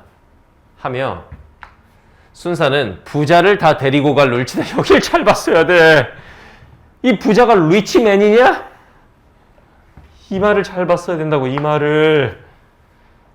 그럼 여기서 부자는 누구랑 누구 말하는 거야? 그렇지. 양덕 영감하고 누구? 꽃갈 참봉. 그럼 얘네 둘이 부자란 얘기는 꽃갈 참봉은 양덕 영감의 아들이구나. 이 관계 파악을 했어야죠. 그러니까 순사가 아버지 불러갖고 잡아가려고 하니까 어떡한 거야? 아들이 막 튀어나왔고 내가 그 일 아니까 나랑 갑시다. 이렇게 된 거야. 그랬더니 순사가 그래 그럼 둘 다 가. 이렇게 된 거야 지금. 알겠죠? 꽃갈 참봉이 잘 봐. 나중에는 허리를 굽실거리며 누구에게 그래 이런 생략된 말을 우리가 추론해가면서 읽어야죠. 허리 굽실거리며 쇳내를 개올려가며 개자를 빼면 되잖아. 쇳내를 올려가면 이게 무슨 말이야? 또는 개올려를 다 빼도 돼. 또는 쇳내가 뭔지 몰라도 돼. 쇳내가 뭐니? 마님 쇳내가 이럴 때 쓰는 말이야. 마당쇠. 다시 말하면 자기를 되게 낮추는 거야. 이것까지 몰랐다 치자. 이것까지 몰랐다 쳐도 앞에 걸 보면 허리를 굽실거리며 쇳내를 게을려 가하며 열거되니까 의미가 어떻겠어? 똑같겠지. 이게 센스야 시험장에서. 허리를 굽실거려 누구한테? 순사한테. 애원을 해. 애원을. 제발 좀 봐주세요. 이렇게 된 거야 지금. 여기서 이제 우리가 알 수 있는 게 뭐냐. 그렇게 권위적이었던 애들이 권위가 어떻게 되는 거야? 무너지는 거야. 권위가 무너지는 모습인 거야. 이런 걸 생각하면서 읽었어야 된다고. 알겠나요? 끝내 고집을 세우고 어디로 도망이나 할 염려가 있는 듯 부자의 옷을 내다가 입혀서 앞장 세우고 주제소로 갔다. 누가 끝내 고집을 세우고 누가? No, 잘못 읽었어. 꽃갈 참봉이 아니야. 말을 잘 봐. 누가 끝내 고집을 세우고 어디로 도망이나 할 염려가 있는 듯 부자의 옷을 내어다가 입혀서 앞장 세우고 누가? 순사가. 순사는 근데 고집을 세우고 여기서 고집이라고 하는 건 다 따라와 이렇게 된 거고 어디로 도망이나 할 염려가 있는 듯 누가 도망이나 할 염려가 있는 듯 그렇지요 부자 그래서 부자 아버지와 아들 양덕영감과 꽃갈참봉에 옷을 내어서 입히고는 경찰서로 끌고 갔다. 경관의 앞에는 상전 하인이 없었다. 별표 치세요. 경관이 뭐니? 경관? 그렇지. 얘가 순사인 거지. 이걸 또 파악을 못하는 친구들. 같은 인물 다른 호칭 파악 수업 시간에 연습 많이 했지. 순사 앞에서는 상전이고 하인이고 나발이고 없어. 그러면 이 순사가 바로 뭔 거야? 새로운 권력이야. 그 권력 앞에서 양덕 영감은 처음에 권위적으로 대했지. 눈치가 별로 없고 그 아들인 꽃갈 참봉은 굽신굽신하잖아. 이 인물의 태도 차이 아까 박스에 나온 얘기라고 요거야. 이런 일은 이곳에 주재소가 나와선 지 수십 년에 일제 경찰서가 생긴 지 수십 년 내에 아니 이 집 가문에 없던 일 처음 있는 일이었습니다. 문제 한번 풀어야지 이제. 뭐 풀어야 되니? 32번. 자, 선택 7번. A는 이제 A, B, C, D가 기억 안 나니까 봐. 집어넣어야 돼. 선달은 D가 누구야? 순사. 순사가 주인을 부르는 소리를 듣고 끊어봐. 얘들아, 주인을 부르는 소리를 듣고 그 주인이 누구다? 양덕영감. C를 대신하여 마당으로 나온다. C는 꽃갈참봉인데 누구를 대신하여야? B를 대신하여죠. 양덕영감. B를 대신하여 마당으로 나온다지. 32번 문제 별표 치세요. 이런 문제 수능에 나올 수 있는데 살짝 생각하면서 선택지를 봐야 됩니다. 오히려 애들이 많이 틀린 33번보다 32번 문제가 학습 과정에 있어서는 훨씬 좋은 문제입니다. 선택지 2번. B는 양덕영감은 불안한 상황에 처한 A의 입장을 설명하기 위해 끊어봐. 양덕영감이 불안한 상황에 처한 A, 선달의 입장을 설명을 해? 지금 선달이 불안한 입장에 있는 것도 아니고 선달의 입장을 왜 양덕영감이 설명을 해? 말이 안 됩니다. 제끼고. 3번 C는 꽃갈참봉은 D, 순사가 B, 양덕영감에게 거만한 태도로 응대하는 걸 지적하며 끊어봐. 순사가 양덕영감에게 거만하게 한 게 아니고 아까 뭐라고 그랬어? 양덕영감이 순사를 대할 때 거만하게 굴었지. 이거 앞뒤도 틀렸고 그거를 꽃갈참봉이 순사를 막 지적하면서 불만을 표출했어? 굽신거렸어요. 제끼고. 4번 C는 꽃갈참봉은 B가 양덕영감이 곤란한 상황에 처한 걸 알아차리고 끊어. 그 곤란한 상황은 뭐 말하는 거야? 순사한테 잡혀가는 거. 그걸 알아차리고 D, 순사와 동행하겠다. 나 같이 가겠다. 맞죠? 답은 4번입니다. 이건 어려운 문제는 아니죠? 5번 선택지 봐봐. 조심해야 돼. 순사는 C, 꽃갈참봉이 제안한 바를 수용하여 끊어봐. 꽃갈참봉이 제안한 게 뭔데? 나도 가겠어. 그걸 수용하여 B를 양덕영감을 주재소로 데리고 간다. 맞아 보입니다. 이 선택지가. 뭐가 문제게? 이 인과관계가 잘못됐어. 원래부터 양덕영감 끌고 가려고 왔고 걔가 말한 걸 수용해서 양덕영감을 데리고 간 게 아니라 그걸 수용해서 너도 따라와. 이렇게 된 거예요. 제끼면 답은 4번이다. 두 문제 이미 풀었지? 그리고 선생님이 중량 나오면 문제 한번 쭉 푸는 거라고 그랬지. 31번은 아직 안 돼. 끝부분이라서 34번 봅시다. 선택 7번. 동그란 두 눈을 회회 내젓는 원석의 처에게 호령을 하는 꽃갈참봉의 모습에서 끊어봐. 호령해요. 여기에서 자신의 신분적 지위를 고수하며 권위적으로 대하는 거죠. 왜? 자기보다 낮은 사람한테는. 맞지? 제끼고. 2번. 그까짓 놈의 행태를 지적하고 그들도 정신 차릴 날이 올 거라는 청년. 아직 안 나온 내용이네. 모르겠고. 3번 봐. 경관의 앞에서는 상전 하인이 없었다는 것에서 끊어. 자, 봐. 여기지. 여기서 말을 선택지를 섬세하게 봐야 돼. 당시에 작용했던 새로운 권력으로 인해 자, 말 바꿔치기 해야지. 이 새로운 권력 누구야? 경관, 순사. 경관이랑 순사랑 같은 애지. 당시에 작용했던 새로운 권력, 일제시대니까 순사가 이제 새로운 권력이야. 로 인해 기존 신분제의 엄격한 상하관계가 역전됐다. 야, 얘들아. 기존 신분제는 지금 뭐냐면 양덕, 영감, 꽃갈참봉, 그 집에서 일하는 머슴인 원석이 이런 건데 기존의 신분관계가 뭐라고 써있니? 기존 신분제에서 엄격한 상하관계는 이 양덕, 영감 집안과 이 김원석이라는 머슴 이런 거지. 이 기존 신분제의 엄격한 상하관계가 역전됐다는 건 뭐야? 김원석이 오히려 위로 노비 같은 애들이 올라가고 원래 있었던 요 상류층 애들이 떨어지고 이렇게 돼야 되는데 이건 말이 안 맞잖아. 순사로 인해서 기존 신분제의 엄격한 상하관계가 역전돼서 다시 말하면 순사가 김원석이한테 네가 오늘부터 이 집안 상전이고 양덕 영감한테 너 오늘부터 머슴이야. 이게 말이 되냐 지금? 답은 3번입니다. 알겠나요? 선택지 4번. 쫓겨나게 된 원석이 깨달은 것이 있다. 아직 안 나온 내용이고 5번 수그러진 목소리 정도만으로 순사를 대하는 양덕 영감과 달리 끊어.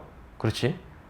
굽실대면 쇳내 막 이러는 꽃갈참봉의 모습에서 끊어봐. 선생님 전 쇳내가 뭔지를 몰랐다고요. 괜찮다고. 쇳내를 몰라도 그 앞에 문맥을 보면 되잖아. 허리를 굽실거리는. 윗세대보다 여기서 윗세대는 양덕 영감, 권력에 더 민감하게 대응하는 게 꽃갈참봉. 맞죠? 막 허리를 굽신거리면서 눈치가 있는 거지. 그러니까 맞다. 제끼면 답은 3번이었고. 잘 들어.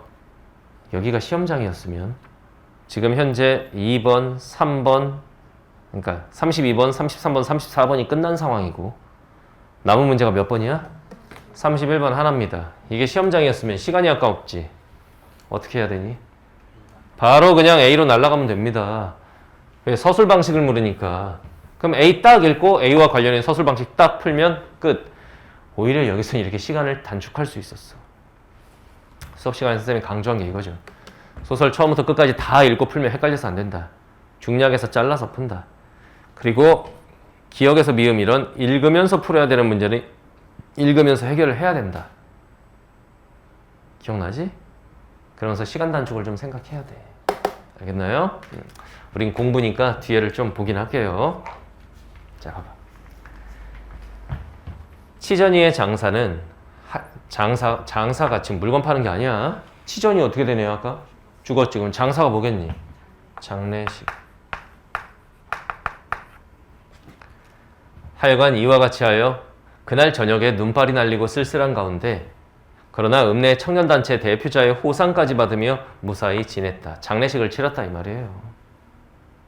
송장을 파묻고 내려올 때 송장이 누구겠어 그러니까? 치전이. 그 청년들은 원석이 붙들고 기위 물은 마로. 시험장에서는 단어 하나하나에 집착하는 게 아니야. 근데 평상시에는 당연히 어휘력을 많이 갖춰놓고 시험장에 가야 돼.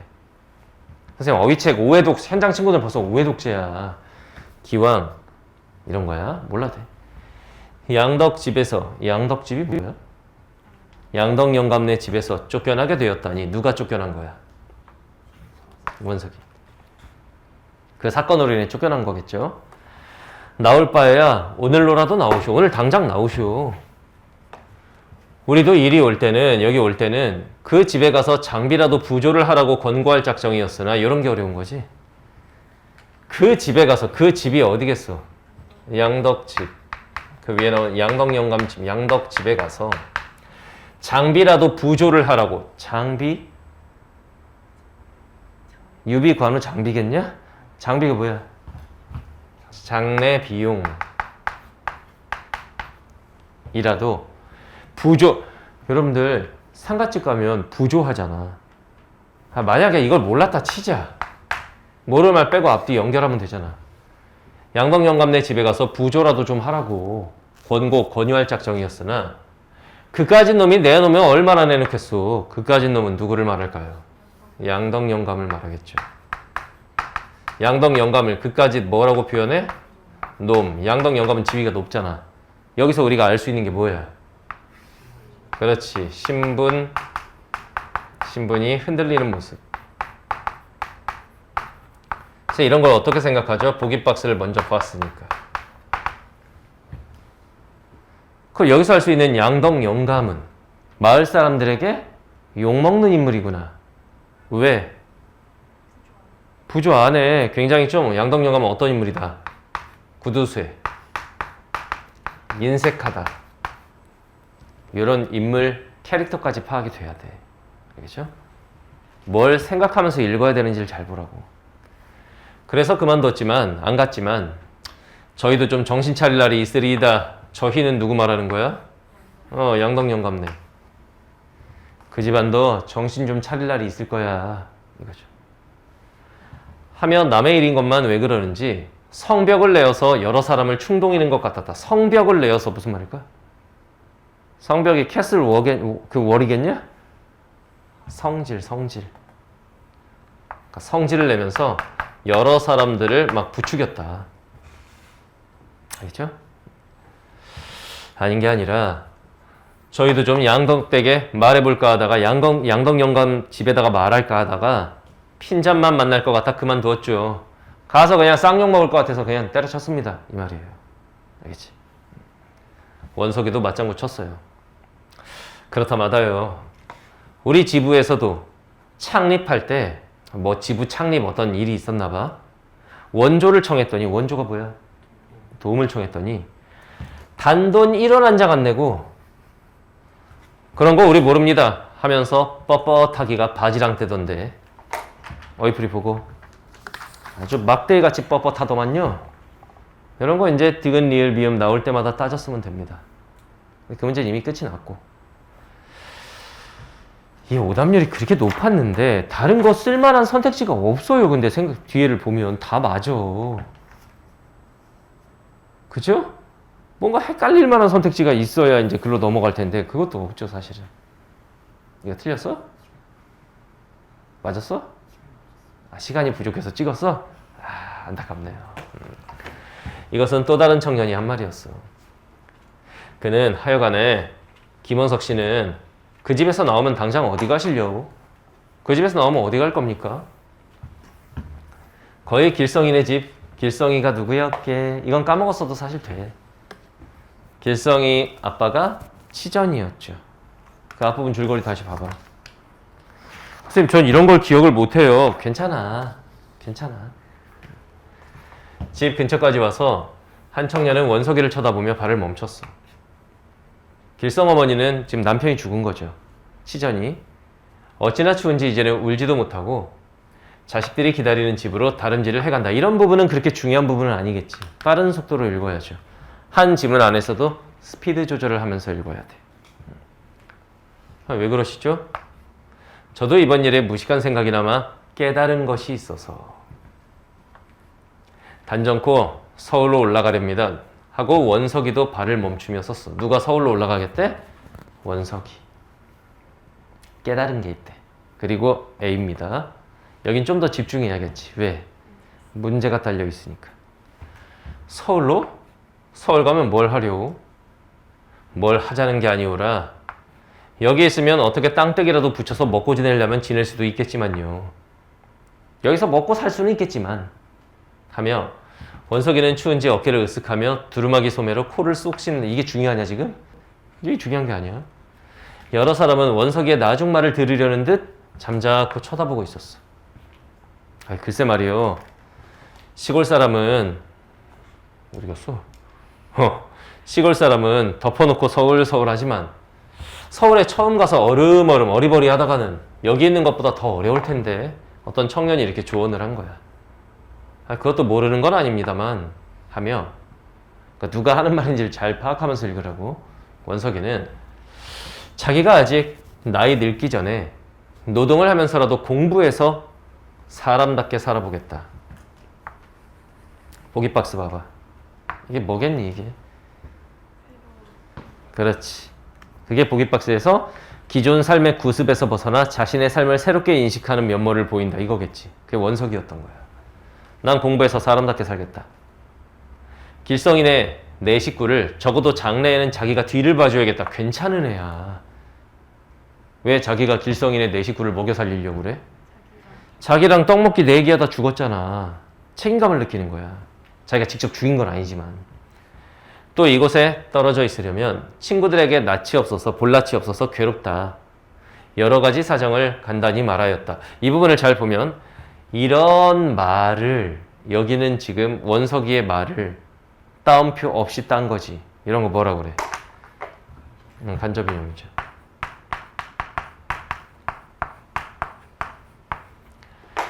따옴표가 있는 부분은 당연히 인물의 말을 직접 인용한 거고 이 부분은 간접인용이죠. 31번 서술상의 특징. 이걸 물어봤겠지. 선택 7번 서술자가 특정 인물의 시선에 의존하여 끊어봐. 너 수업 시간에 여러 번 강조했던 제한적인 전지적 작가 시점. 그럼 이 선택지에서 노린 특정 인물은 원석일 텐데 이게 원석이의 시선에 의존해서 지금 전개하는 건가? 아니죠. 작품 밖의 서술자의 입장에서 여러 인물의 대화 양상 이런 걸 보는 거지. 제끼고. 그리고 사건의 전모를 막 전달하고 이런 것도 아니에요. 자, 2번. 이야기 외부의 서술자를 통해 끊어봐. 이런 식으로 나온다고 그랬지, 선택지가. 이야기 외부의 서술자. 이게 무슨 뜻이야? 3인칭. 결국 선택지 2번은 시점에 대한 얘기야. 3인칭이잖아. 인물에 대한 주관적 평가를 직접 밝힌다. 이런 걸 뭐라고 그러지, 우리가? 서술자 개입. 편집자적 논평. 서술자 개입 있니? 없어요. 제끼고. 서술자 개입이 있으려면 이렇게 돼야 돼. 아, 훌륭하다. 원석이는 정말 용감한 인물이구나. 이렇게 나와야 돼. 그게 없다고. 제끼고. 3번 직접 인용, 대화. 간접 인용, 요거를 통해 끊어. 맞지? 그걸 혼용, 섞어 써서 특정 인물의 생각. 이게 누구 생각이야? 원석이의 생각. 답은 3번입니다. 선택지 4번 봐봐. 대화를 주고받는 장면을 제시하여 끊어. 여기까지는 맞아요. 인물 간의 갈등이 심화한다. 봐봐. 얘네끼리 싸우냐? 제끼고. 5번. 관찰자의 시선으로 특정 인물의 행동을 묘사하여 끊어봐. 이게 전반적으로는 전지적 작가 시점인데 이 부분만 보면 관찰자 시점의 느낌이 나기도 해. 여기만 봤을 땐. 왜? 그 인물들의 대화, 행동 요것만 제시했으니까 이 부분은. 지금 문제가 전체에 대한 게 아니라 A에 대한 거니까 요건 틀렸다고 할 수 없는데 시간의 흐름에 따른 인물의 심리 변화를 제시했다. 여기서. 시간이 흐르면서 원석이의 심리가 점점 변해가고 있나요? A 부분에서 아니죠. 제끼면 답은 3번이다. 다 풀었네? 이런 식으로. 봐봐. 선생님이랑 같이 이 지문을 읽어보니까 생각보다 그렇게 어려운 건 아니었네? 라는 생각이 들 수 있는데 그 출발점은 문제 분석 단계에서 34번의 박스 딱 보면서 지문에 대한 힌트 얻고 더 중요한 건 지문 읽으면서 그 박스 떠올려서 연결해 가는 거. 그리고 또 중요한 게 뭐냐면 인물이 굉장히 많이 나오는데 얘랑 얘가 결국은 같은 애거든 지금. 또 얘랑 얘가 지금 같은 애고 경관, 순사, 양덕영감, 노주인 이게 다 똑같은 이걸 파악을 잘해야 된다고. 그래서 인물 파악하는 연습하시고. 알겠나요? 그런 식으로 공부를 하면 되는데 이제 결과적으로 봤을 때는 봐봐. 남은 시간 동안 문학 공부를 어떻게 해야 되느냐. 일단 첫 번째 개념학습은 얼추 돼 있다고 보고 두 번째 고전문학 같은 경우에는 어휘력을 갖추는 노력을 하세요. 어휘력이 곧 점수야. 그 다음 세 번째 EBS 연계학습이 제대로 안 돼 있는 친구들은 빠삭하게 다시 한번 해야 됩니다. 요거 기존에 선생님 수업을 들었던 친구들은 이번에 봤지. 별표 4개, 5개만 나오지. 그럼 별표 3개, 4개, 5개. 선생님 교재에는 별표 1개부터 5개까지 돼 있잖아. 3개, 4개, 5개를 중심으로 다시 한번 복습을 하도록 하고. 그 다음 네 번째. 사실 6평이나 9평이나 4개, 5개만 나왔어. 6평 때는 5개, 5개, 5개 이것만 나왔고 이번엔 5개, 5개, 4개 이렇게 나온 건데 그거 중심으로 복습 한번 하고 그 다음 관건은 뭐냐면 비연계 작품이야. 근데 문제는 비연계 문학 작품을 대비할 수가 없습니다. 왜? 뭐 나올 줄 아니? 야, 이런 두 출발 이런 작품은 문학 교과서도 출판사마다 종류가 많잖아. 어디에도 수록되어 있지 않아. 예를 들면 뭐 천재교육 교과서는 있는데 지학서 교과서는 없으면은 지학서 교과서가 평가원 소송 걸 수도 있어. 왜 쟤네 교과서에 있는 것만 내냐고. 그러면 그 다음에 얘네 교과서가 더 잘 팔릴 수 있잖아. 이렇게 가면 큰일 나거든. 그래서 그 문학교과서 어디에도 포함되어 있지 않은 어느 출판사의 문학교과서에도 안 들어있는 작품을 기가 막히게 골라서 냅니다. 다시 말하면 비연계 문학작품은 이게 나올 것이다 라고 딱 찍어서 대비할 수가 없습니다. 그럼 어떻게 공부를 해야 되느냐? 낯설고 생소한 작품, 그것도 좀 난이도가 있는 작품을 가지고 지문 독해 연습, 문제풀이 연습을 하는 거야. 난이도가 좀 있는 걸로. 알겠나요? 그래서 선생님이 비연계, 그러니까 연계 학습은 분석의 신, 수능 특강, 수능 완성 다 있죠. 비연계 학습 강의가 또 있어요. 비연계 고난도 문학 강의가 있습니다. 그러니까 낯선 시, 낯선 소설, 낯선 수필, 낯선 국문학 이런 거 만나면 어떻게 대응해야 되는가. 그런 강의들의 도움을 받으면 되겠습니다. 알겠죠? 자, 문학은 여기까지 하도록 하고 선택 강의, 해설 강의에서 봅시다.